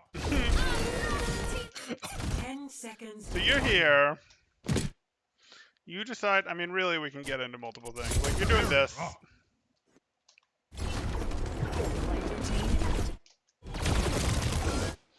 Fine. We don't really want to spend our bubble to hold this space, but fine. We'd have preferred to spend our leap to leave. 10 seconds. If we hold them here, team's gonna pay. Zap them for basically 0. You're going to end up leaping out basically immediately.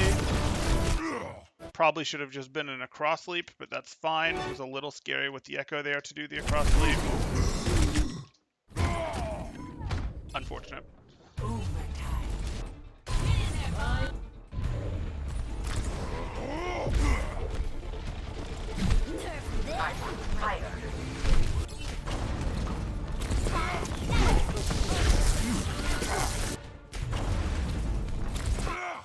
Do you need to be on cart right now? No. This is kind of a blind leap. I understand that you're in a hurry to get back, but you're rushing it. If you had to touch cart, you had to anchor cart, no problem. You do this leap. But is your team like on their last breath about to get run over or anything like that? No, it's pretty even at this point. So spending 2 seconds to figure out what the right leap is probably better than putting leap on cooldown, right? Because if you leap in and you're not on anyone, you might get forced to use your bubble. And then you really can't leap on anyone. But if you leap, you also can't leap on anyone for a good 4 seconds or so. So just like take 2 seconds and find the right leap.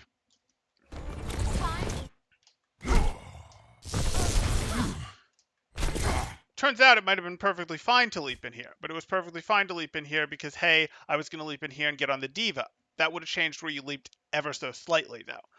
Or you could have just walked up the side a little bit and been like, oh, Anna's back there. Don't mind if I do, type thing. Or, I want to leap to here, and I want to play from here and turn these enemies and make them decide, do we want to push this way to make the Winston clear, or do we want to push point? Like, you needed a little more information.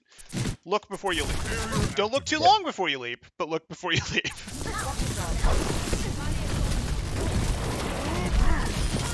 Adaptive circuits engaged. Winston.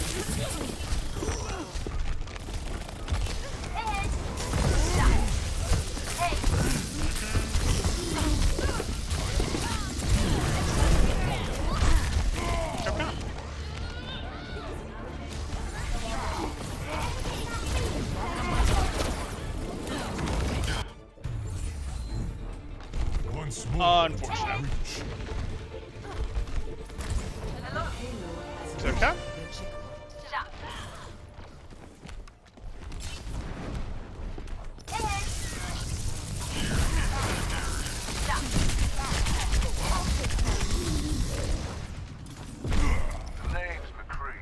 Take your medicine.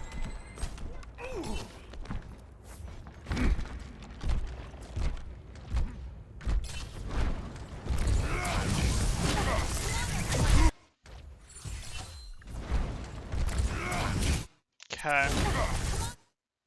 Sure. Okay, how has their comp changed? There, you're stuck on the ball instead of the diva. Right, so what does that do to their comp versus your comp? Like before, we were talking about double bubbles and what they need and what you need and blocking out their monkey and things like that. And now with they sort of have to win with hard dives now, don't they? Yep. Right. So you can go, hey, I'm going to block out your back line, but hard peel potentially becomes, it's not that hard peel becomes a little more attractive. Your team's general win condition is going to involve a little bit more of playing for poke, a little bit more of forcing them into bad dives, a little bit more of, sometimes it gets called playing slow, but really playing for longer sight lines, putting pressure on them. You can do a little more stop card and get out, and you're looking to expect, hey, I'll block out the Anna, but I'm really okay. Like, I know that they have to hard dive me. They're never going to peel you that hard, right? Like, they might peel you with McCree, but really, there's going to be there's never going to be a diva back there peeling you, right? Right. Right. So, okay.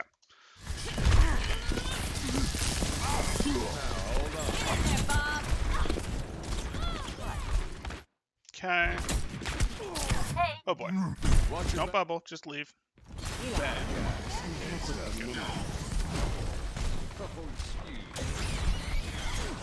Физкульт, привет. I will shield you. Shot. Okay, now they're back under Zarya. And you're hippity hoppity instead of Zarya. Smoke 'em out of there.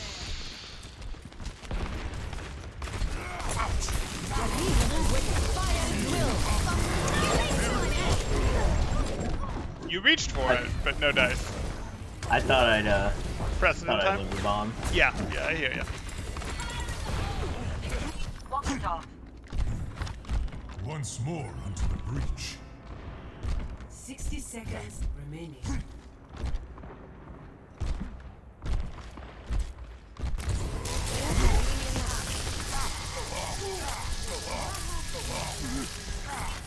Okay. Привет.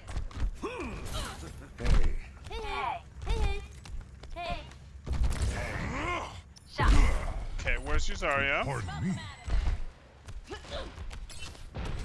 30 seconds Good. remaining. Just a little longer. It's not the end of the world. It's not. But your Zarya's here with 46 energy. 30 seconds remaining. Just a little longer. Turn them back.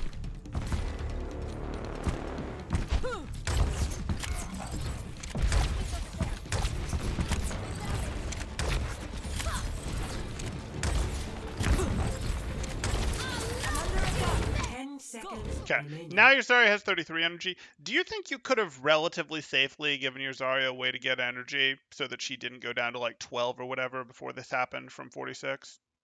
Yeah, probably could have jumped over to opposite side high ground and peeked with a bubble. You could have engaged them a little earlier. You could have even gone over here and just sort of done a, aha, I drop in and I leap back out type thing, right? Like there's something you could have done that was pretty darn safe that would have maintained her energy a bit more. Maybe it's a she walks up here, you walk up here, you just the two of you mess with them a tiny bit and leave. Maybe it was a, hey, I'm going to get on them earlier than I did type thing so that at least she saves a good 6 to 8 energy, but you had to give her something. And you see, eventually she's went for the Anna. And was that really because the Anna needed it? Or was that because, Zarya was dangerously worried about her energy? That one, I believe, was because the Ana was antied. Probably. So I know the nade came in. Yeah, that's fine. The truth is, Anna was probably going to be fine with the Brig and everything there, but yes, that is probably why the Zarya did it. Do you think your team would have lost if the Zarya bubble wasn't available, though? Probably not, no. Right. So it sure would have been nice to have gotten the Zarya energy, and she'd have used this bubble 2 seconds earlier, all that, it chains, etc. Get in there, Bob. Bob is sniping from here. You made an interesting decision here. Okay. Okay, I'm done. It's too late. It's already too late. Like, if you were already jumping at him, so be it, but it's already too late. Just trust that your team can get to cover. And can everyone on your team get to cover? Well, no. It turns out you're probably going to lose your McCree. That's life. Like, that's life. I'd rather you do that than this right here, because you still lost your McCree, but now you've spent your bubble and your ult poorly, too. Agreed? Yeah, I wanted to take 2 shots like me with Promley in my bubble, but I don't think it was worth in hindsight. I got it. And then I'm just kind of stuck here doing not a lot because of it. Oh, you don't have health to play with. Yeah. Go flash, sleep. Why not? The whole shebang. You can't go anywhere because of the carts. You also can't go anywhere because you don't have bubble. You're going to finish that fine. Okay. Okay, so we've got one more game that we're going to get into. What do you think was important out of this game? Setting up dives with backline. Keeping Zarya at a good charge. Yep. Both of those. Avoiding poke. Yes, both of those are definitely good things. Avoiding poke is also important in there. And then I'd probably add a thing of I'd like you to spend a little more time when you're zapping ineffective targets, like high health Zaryas, Winstons, Reinhardts, those sort of things. I'd like your brain to be ticking a little more actively, especially when your cooldowns start to come back. Is there someone else I can get on? Like, if you have resources and you're not on a good target, is there someone else good you can get on? And your ult counts as a resource, because there's no reason that you have to be at 0 health to spend your, at low health to spend your ult. You can be like, I have 4 seconds left on leap, but there's an Ana over there and I've got bubble. Oh, heck yeah. Let me, okay, let's go do that type thing. Maybe that's not the best example with a Nana, but like, oh, there's a Zen over there, oh, there's a Moira over there, a McCree, an Ashe, whatever, sure. Even without bubble, I'm going to pop Primal and I'm going to go for them type thing, rather than spend time on an ineffective target, okay? Yeah, like that situation that we just saw, the Zarya was low, but there was an Ana hard partner and she had her bubble, so it was kind of pointless for me to be there. You got it. You got it, exactly. Okay. Let's take a look at our final one here. Or we've mostly stayed on schedule. Probably fell a tiny bit behind, but that's okay. If we don't get to the 3rd map on this one, it's okay, because we were just trying the chain boot comp. Okay.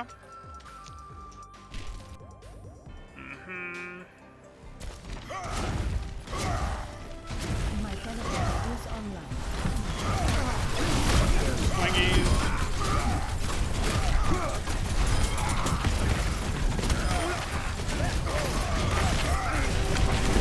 Sure.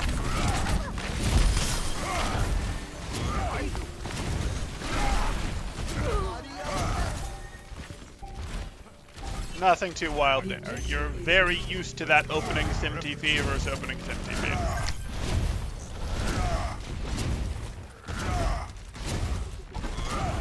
You guys have the better tech swap with your Winston. They're gonna stay on the sim at only 40% ult charge. Interesting.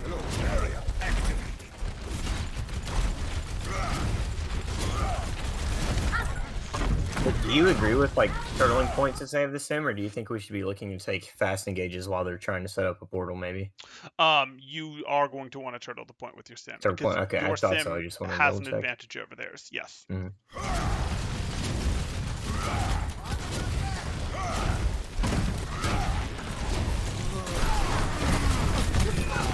Roll them over again. Interesting. Okay, disclaimer: this is BM. This is not serious. Yeah. To my will. I mean, I'm surprised you even lost Lucio to start there. Like that was not a safe TP on their part. We'll just say. And they didn't soften you guys up before they came in. So don't be out. You know, sorry, I mean, it's just like the other team is. The other team needs a little help right here, but that's okay.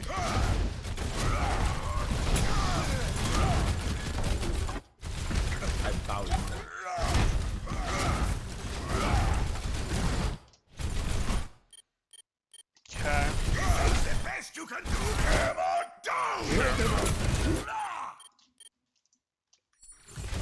I didn't see the DM. I was too worried about our own punch cutter. Like, there's a fraction of a moment where that works for canceling. I'm surprised. Okay. We just didn't communicate shields on that one. Yep, all good. I mean, you have the tools. You have what you need resource-wise, but then you get your window away, and you'll be fine.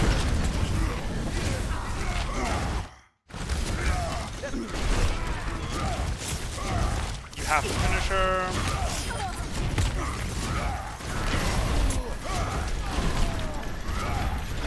Kind of a low probability for your fire strike.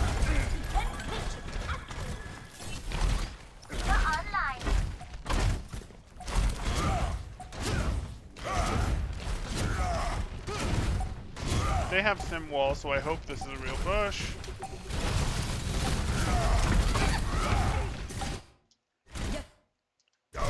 Okay, I'm okay with this, but you are missing, so all the spam is coming down the left lane, and you don't have Earth Shatter, right? Mm-hmm. So, is it going to cost you anything to tuck over here for a fire strike? Nothing. Yeah, I'd like to do that, especially because you've sort of made a show of being here. Your fire strike from here is much more likely to be successful. Is it still probably going to get eaten by DM? Yes. Probably. Is it worth doing? Yeah, still worth doing.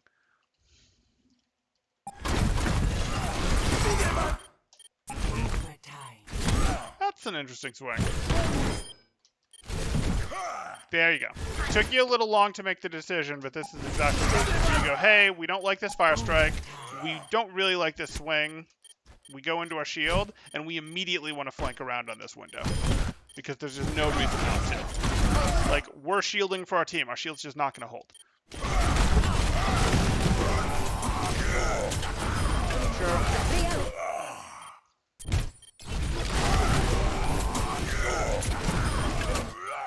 Probably stabilize for a minute here rather than random swing, but okay.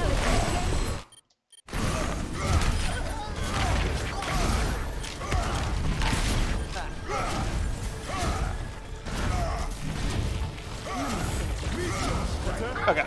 We could clean up your fire strikes a little bit from this round, but honestly, this round was incredibly one-sided. We could clean up your fire strikes a little bit, both on opportunities to go for them from here, on hugging this a little tighter when you go for them. In terms of this fire strike, when you already had 2 people here, was very unlikely that someone was going to show up through here, if that makes sense. You would have wanted to push up a little more and then look for your fire strike opportunity. And we could do a little bit more in terms of you were sort of playing a little further back from this choke than you actually wanted to. You don't need to play back when they're up here. You can actually play sort of tight on it. When they get close, you might be thinking, oh, I need to play back so that their sim can't soak off of me. And there's some truth to that. There is some truth to that, but you were playing back a little early. Gotcha. Not a big point in any way, though. I mean, this was a pretty one-sided round. Let's hop into the next and hope it's a little more against resisting opponents.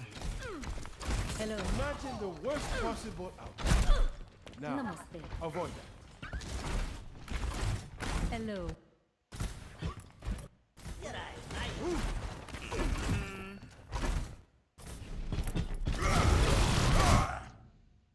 Okay.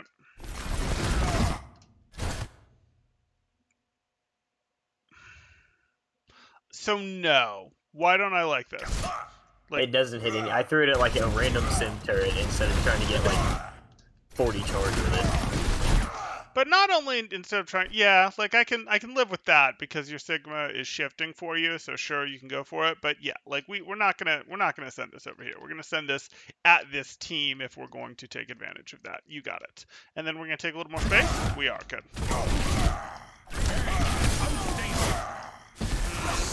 German engine. It's a little more dicey.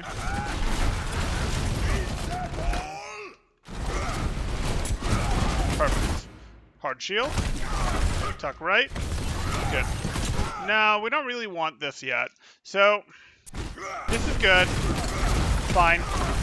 We tuck here, and now we're pretty good because our team should have established control. And the point may unlock, but if you look at how this map geometry works, your team is almost exactly how you want them.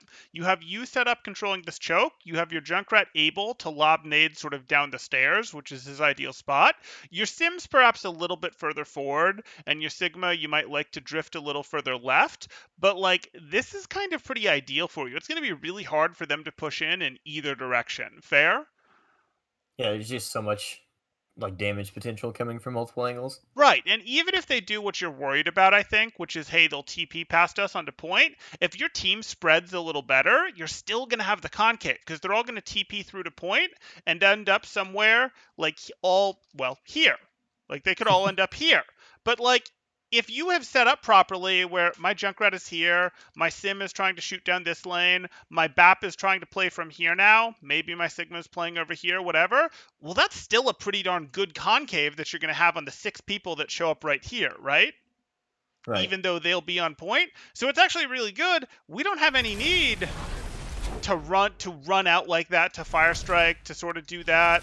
Like, sure, you can come back. Oh, this is unfortunate. Yeah, so you guys didn't really spread out well enough there. I didn't really like your fire strike. That wasn't an amazing fire strike, even if it got teleporter damage plus people damage. And you probably also gave up your choke a little earlier than you needed to. They hadn't all gone through yet, but that's okay. Because we didn't want to let them do this thing where some of them are here and some of them are here. That's annoying. If they're going to do that, I'm going to stay here. I'll shield this way if I have to, and my team's just going to decimate whoever's on point while these guys can't shoot at them, right? Right. But if you go out here and you try to come fight them while they're doing these shenanigans, you get shot in the back, and we don't like that.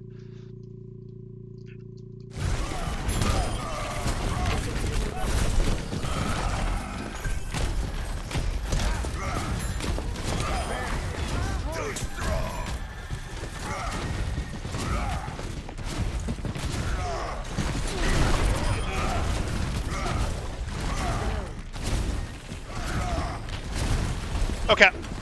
Remember what I just told you about the point and how you guys can spread out? Yep, same thing here.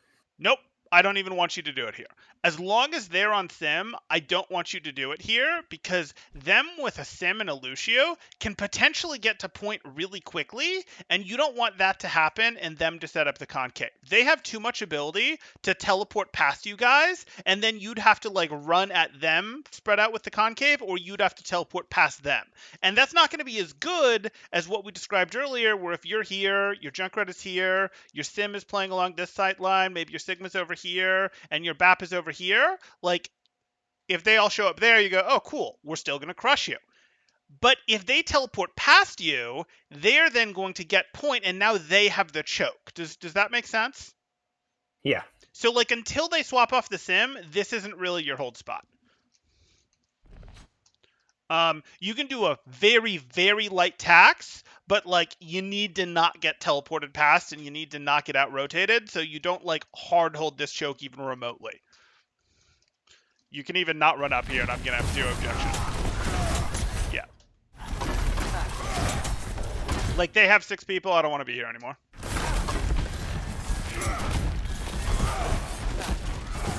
Let them out. Okay. Let them out. I 100% thought you were going to shatter here. But okay.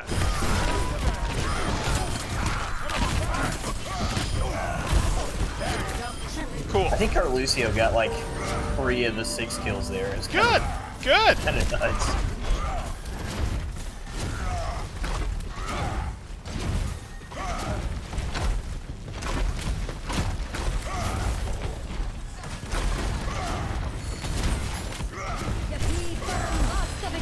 Okay. Okay.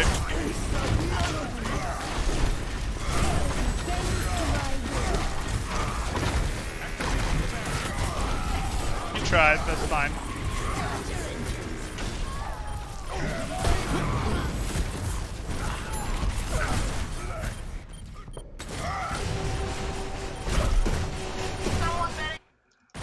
I mean, okay. Still worth using. Oh, you didn't even qualify for the teleporter. Interesting. No, I was just like smashing edge, like just went right over the top of it. You can let it go. Okay. Nope. I think I was calling for like a soft reset here, and Lucio just stayed in. Okay. So you Lucio stalling. You guys are trying to push back in with a mini sort of 3v4 here. You think you see it. Sim he just barely gets it out. Yeah, I can live with that. Probably This was don't. so greedy, yeah. Well, it was greedy, yes, but also why are we starting with the Fire Strike? Like, if we're gonna do this, so be it. But like, it can be swing into Fire Strike. It can be swing. Like, we just don't need to Fire Strike here when there's a Symmetra and a Rock in our face. Like, both of those are scary. Yeah, I think it's just a habit of Q and then E to try to follow up with Yes. as much damage when I hit multiple. But let's try to eliminate that, because even if we're going for max damage, it's usually going to be Shatter into Swing into E, because even as they're getting up, you can still get them with your E. Whereas you're going to have more trouble after the E getting them, because your E takes so much time on its backswing, right? Like, you're not going to get much after the E. Okay.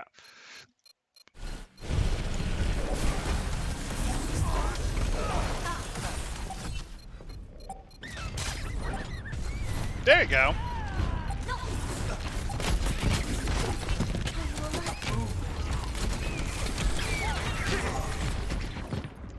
Decided you didn't want to play, you know, spin the Didn't spin the feel worth wheel. it. Yeah.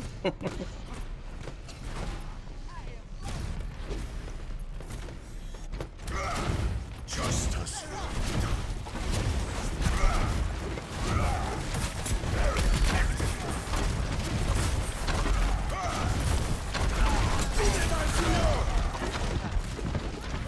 I have zero desire to push them. Yeah, that was not the play. Yeah, what happened is I was wanting to do kind of like what we did on defense, where we just window Fire Strike and immediately followed up because the way they were split. Yeah. But our Symmetra was wanting to teleport, so we were kind of counter calling each other, and then it just ended up in this. Oh, I'm okay with neither of those happening because they have a window down right now, right? Well, we were doing it prior to the window, and that's like why we stayed in the choke so long for them in the window. And then after the window went up, I think we were still trying to TP for some reason. No, that window's up before that TP's down. Maybe only slightly. No. Yeah, maybe only slightly, but okay. Okay. We're definitely not going through the teleporter with the window up though. Definitely not, team. Okay, that's fine.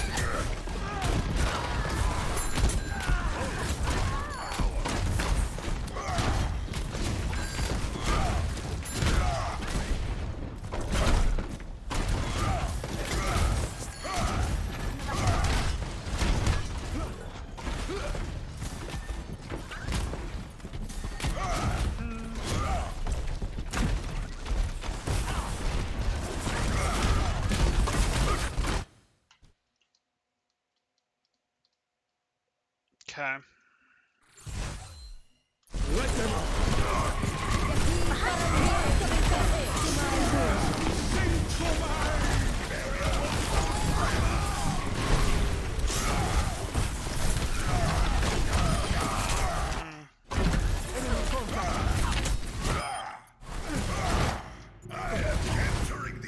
Okay, this isn't where you want to be. We don't actually care about capping the point. The cap is like pressure, and at some point we'll want to cap it. But, you know, we want to make sure that, hey, like, we're interested in getting control up here. We can touch here if we want for the point, but we're sort of interested in getting to our spot in a lot of ways here. Because there's nothing going on here, for example. So let's try to take space while we're here.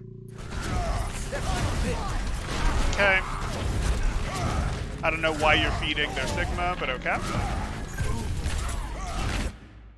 Sure enough, there would have been a Lucio for you. And we're good.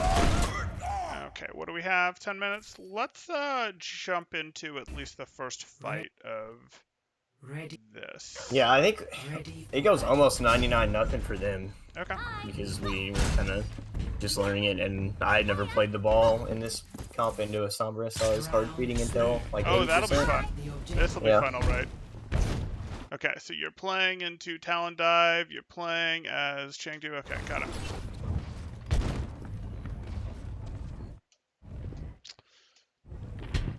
Okay, so this is dicey. So far, so good. The one advantage that you have is even though they have flankers, and in most situations, Tracer and Sombra would take a lot of angles and do a lot of work. In this comp, a lot of the way times the way it gets played is more of just like a 6 of us stacking cover, and then let's just tackle the other team type thing. And we know that because we've played this comp. So they're not contesting you on angles, which is fantastic news for now. So you just want to let Sombra or let Pharah do as much work as possible. Exactly. Mess with Sombra translocators. Communicate to your team when that has happened, because that makes her a legitimate target.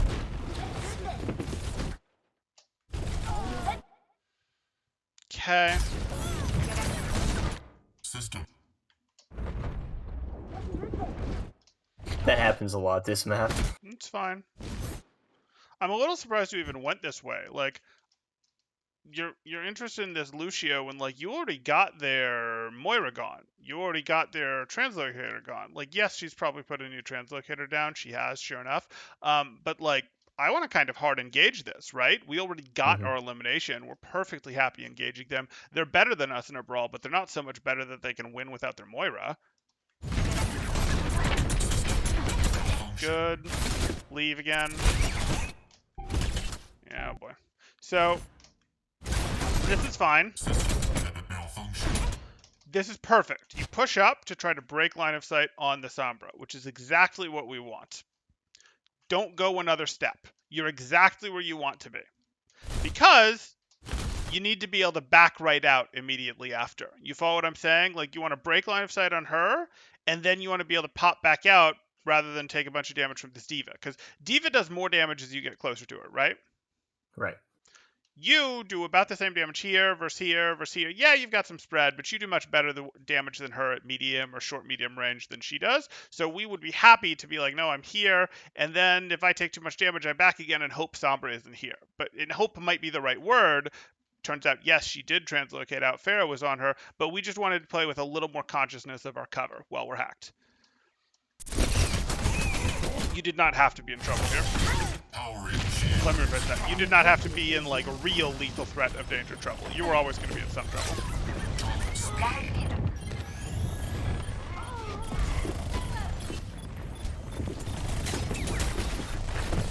No, point.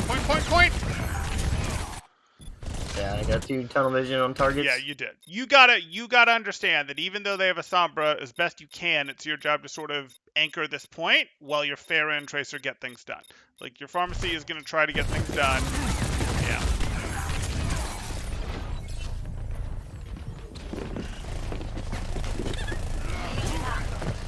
There we go.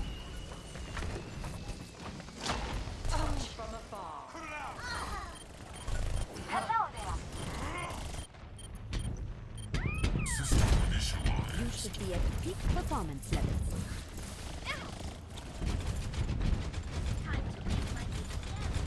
Get them off me.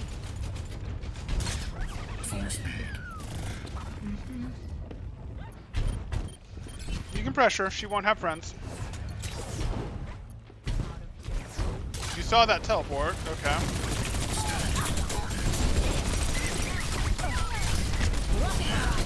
Sure.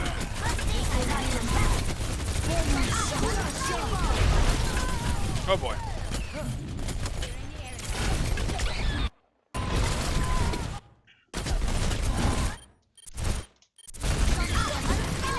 So like I see this and it's juicy, but you don't have health.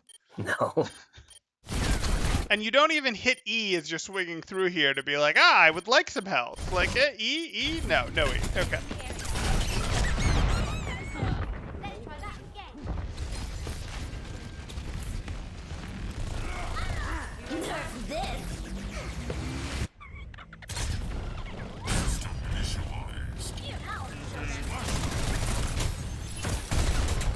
You made her. Keep calm. Good. For sure she would leave that angle, and she just runs right back to it and hacks me again. I was so mad. Yep.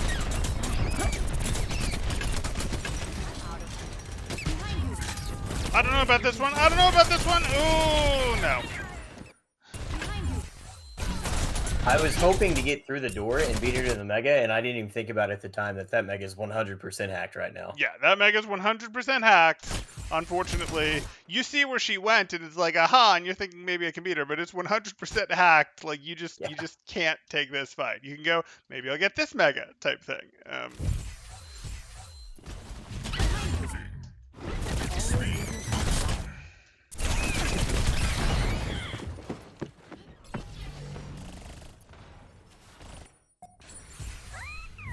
For combat. Yeah.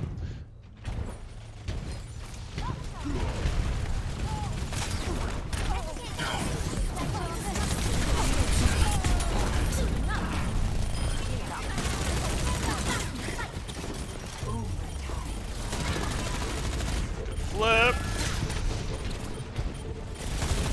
Nope, got the Mega. Navigating.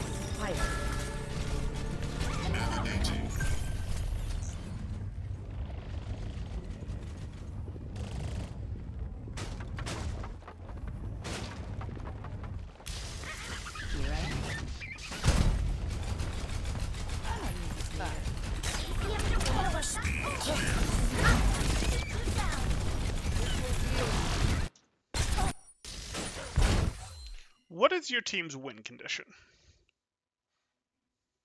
What I understand with this comp is to play. Usually, it's playing a little, not necessarily slower, but with more poke. Sure. Let's Until go we with have that. it like an opening, either a pick or like Far gets somebody really low, and then Tracer and I can follow Right. up on it. Okay, cool. Sounds good to me. Has Farah called that she hit a tank with multiple directs or she hit a squishy with a direct? No. Then I probably don't want to go in. I totally get against a lot of comps when your team is playing poke, you go in sort of repeatedly and constantly disrupt the rotations as ball. But this team has a Sombra, right? Mm-hmm. So you can't really do that. You kind of have to only go in when you're sure you know where Sombra is, or when it's your actual in and your team is actually going in. You can't really do the I'm just constantly going to disrupt you stuff that you usually get to do when you're a poke team playing against a more brawly or a dive team. Okay? Yep. Okay. Because this is a bit of a pain. You don't get punished too hard that time, Repairing. and you buy your team some time as long as you get out.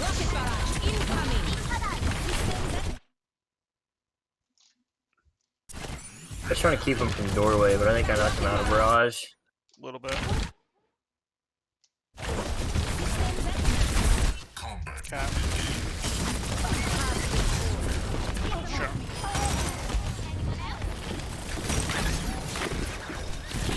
Why would I ever do that? Moving. So it sucks. We unballed too quickly, so we didn't get our reload. So our solution is not to reload. Our solution is to reball long enough for the reload to happen. Because we can't do anything right now, right? Right. So we just have a slower movement speed by being like this. If we melee, it's going to interrupt our reload. So like there's nothing we can do. We now have a head crit box. We move slower. We're a more predictable target. There's no reason to manually reload, basically, as ball, unless you're hacked.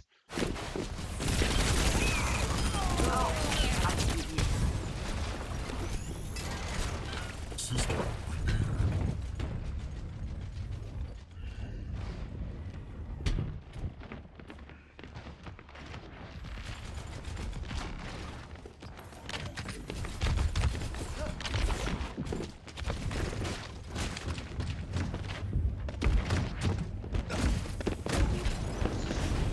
Fine. Okay. Totally fine. You're still good.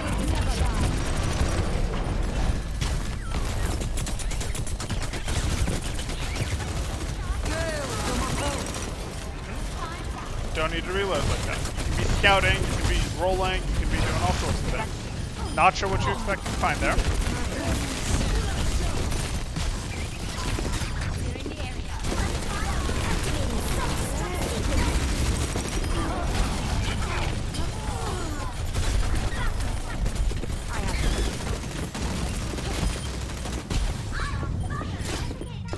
Full speed.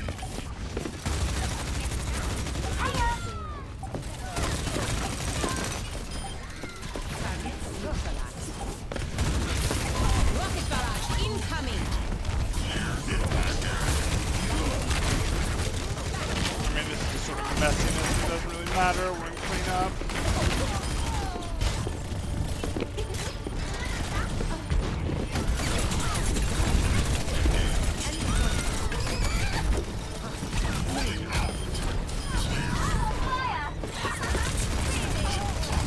Right target, sure. Be involved for now.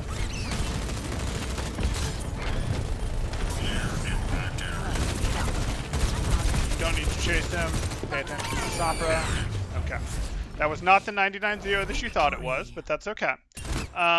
So here, the issue that you run into is a macro one, and it's a macro team understanding one, but also a macro individual one, where it's just like, hey, what we're looking at if we want to win this is we need to be looking to get more poke done. You might occasionally shuffle people out, knock them out for your fair to do more work on. More often, you're going to go like, can I touch point to pull them out of a safe closed space? Like you're looking for your pharmacy to do work, and your pharmacy might threaten point. That's perfectly fine. While you and Tracer are playing over here type thing.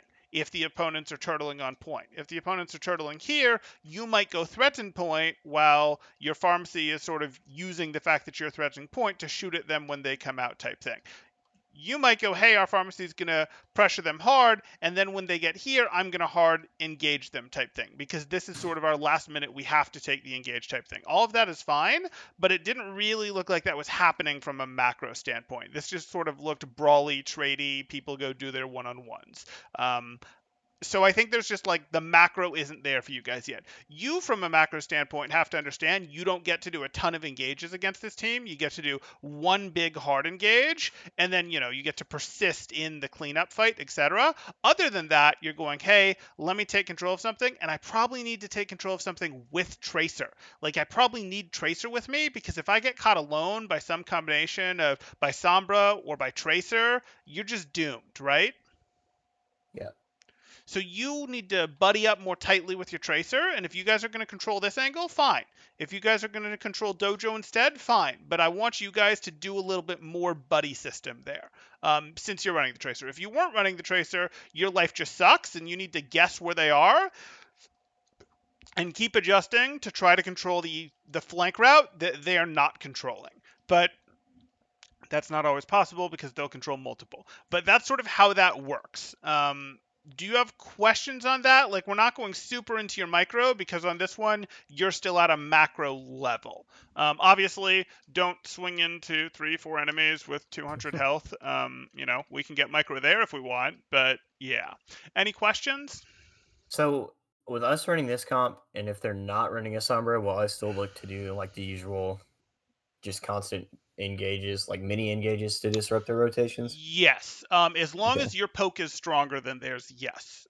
You're looking to slow down their rotations, but you do want to make sure that you have good resources for the hard engage. So you could use your pile drive, for example, if you're disrupting them early, but you want to make sure that you have your pile drive and your adaptive shield for what is the one for all the marbles, if you get what I'm saying. Yeah.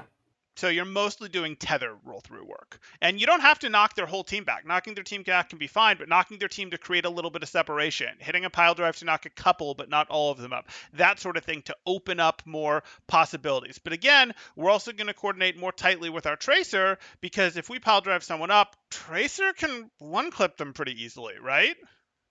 Right. And did you see any engages where you went in and your Tracer was right there from a different angle and punished the target that you sort of singled out? I think we had like one toward the beginning, and that's it. Right. This kind of devolved into a brawly every man for themselves. So like we're back to homework on macro. And I'm sure your coach is working on this from a macro perspective, but you gotta lean into the macro, you gotta call the macro. Because I think you call a lot of the stuff in your other compositions, so you're gonna continue to have to call that here, which means you have to understand it. Okay? It's okay if it's not okay. You just let me know when we can I can explain that differently. I can get into it differently. You tell me. Yeah, I know what you're saying. It's just like that's our like second time running it, so I just don't quite. Oh yeah, I'm yeah, like I yeah. don't have that macro understanding yet. Yeah, no, that's fine. That's fine. I tried to sort of give some of it to you here, but it's obviously going to take time to implement. Do you have Yeah. questions about it from a conceptual standpoint? Not not really. I mean it seems like it's a really complicated comp, but I think you can kind of boil it down on an individual basis I a lot think easier. yeah, I don't think it's that complicated. I think like you're looking at this and you go, we're a poke comp versus a talon dive comp, and talon dive comp is relatively here to stay. So we're a poke comp versus a brawl dive hybrid comp, which means we want a long poke phase, and you're a ball versus Sombra, which means you can't really afford to engage repeatedly. You can only engage when they're when your whole team is ready to support it, and you getting hacked is actually tanking a useful resource out of the other team. That would kind of be the like boilerplate bullet points of it. And when you do engage, you would like to engage off of your Farah telling you which target you guys are getting off of, because she's communicating, double tap to tank, single tap to squishy, etc. That's vulnerable. And you would like you and Tracer to get on that target. I personally like to, even if the fair is calling what she hits, you to confirm or not the dive. But you have to be ready to instantly confirm the dive if you do call it, because it's going to immediately start to get healed, and you need to go in while it's an advantage, right? Right. Okay. So I like to have Farah call all of her directs in these types of compositions, and then have you say, if she goes, Moira direct, Tracer direct, Diva, Winston, Tracer, and you grab what you can out of that of Tracer now, Tracer type thing, and that is the go signal that you and Tracer follow. Yeah. Okay. Anything else I can help with? Anything you feel like we didn't address in enough detail? Do you feel like you have things you can work on coming out of this? We did a double block, so there's a lot of stuff that was here. We talked a fair bit about your Winston and the double bubble and the Talon dive yourself. I think that stuff, that probably made good sense to you based on the what I could feel coming off of you in terms of your understanding. Hey, don't want to get hit out as much as I do my scouting. Hey, got the good understanding of um, how I use the double bubble comp, how that actually drives understanding where my team is, that my Zarya needs me to charge her type things, as well as, hey, I can stage in safe places. I'm okay. We're pretty brawly as a Talon dive comp. I don't need to scout. I can stage in these safe places, and then we can just run them over. We can take targets like Brig, like Zarya, like Anna. We don't want to let the poke comp get us. So I think you got that pretty well. Reinhardt, there wasn't really that much to talk about. We mostly worked on the command center, again, from a bit of a macro standpoint. Like, yes, we could do some fire strike work, but we mostly talked about that from a macro standpoint of, hey, you guys need to adjust your positions a bit to understand how this comp works in Sim Wars, because Sim Wars have been around for a while. Um, and you'll actually be better with that defensive positioning hold on point as opposed to in front there. And if you push them off point, you don't need to rush to finish them off. It's totally fine to consolidate your positioning unless you really feel like you're in a strong cleanup phase there. And then here, again, we're in a macro standpoint of partner up with your tracer better, both for taking territory control and for the dive itself. I would like to see both of those things happen, and I would like you to not take dives unless you've got kind of a good green flag from fair damage and it's your real dive. So that's kind of my summary. I know it's a long summary, but that's going to happen in a double block. You good to go, or do you want to pick into any of those more? We can go deeper. I think I'm good. I think the most helpful, I guess, or the things that I can improve the most on in the shortest amount of time is going to be like the soft reset kind of thing you're talking about, like Yes. stabilizing when if Yes. I have to invest and we trade, I don't have to keep holding Yep. go. I can kind of pump brakes and Absolutely. you can reset. And your whole team doesn't have to. They can, but you can also just go, I'm going to get out and do it, because you're the one who's likely to get traded back because you took the brunt of the engage. And yes, from an Hmm. individualistic standpoint, you can very much focus on that and get value for both you and your team. Okay. Okay. Then I think I'm going to go ahead and call that here.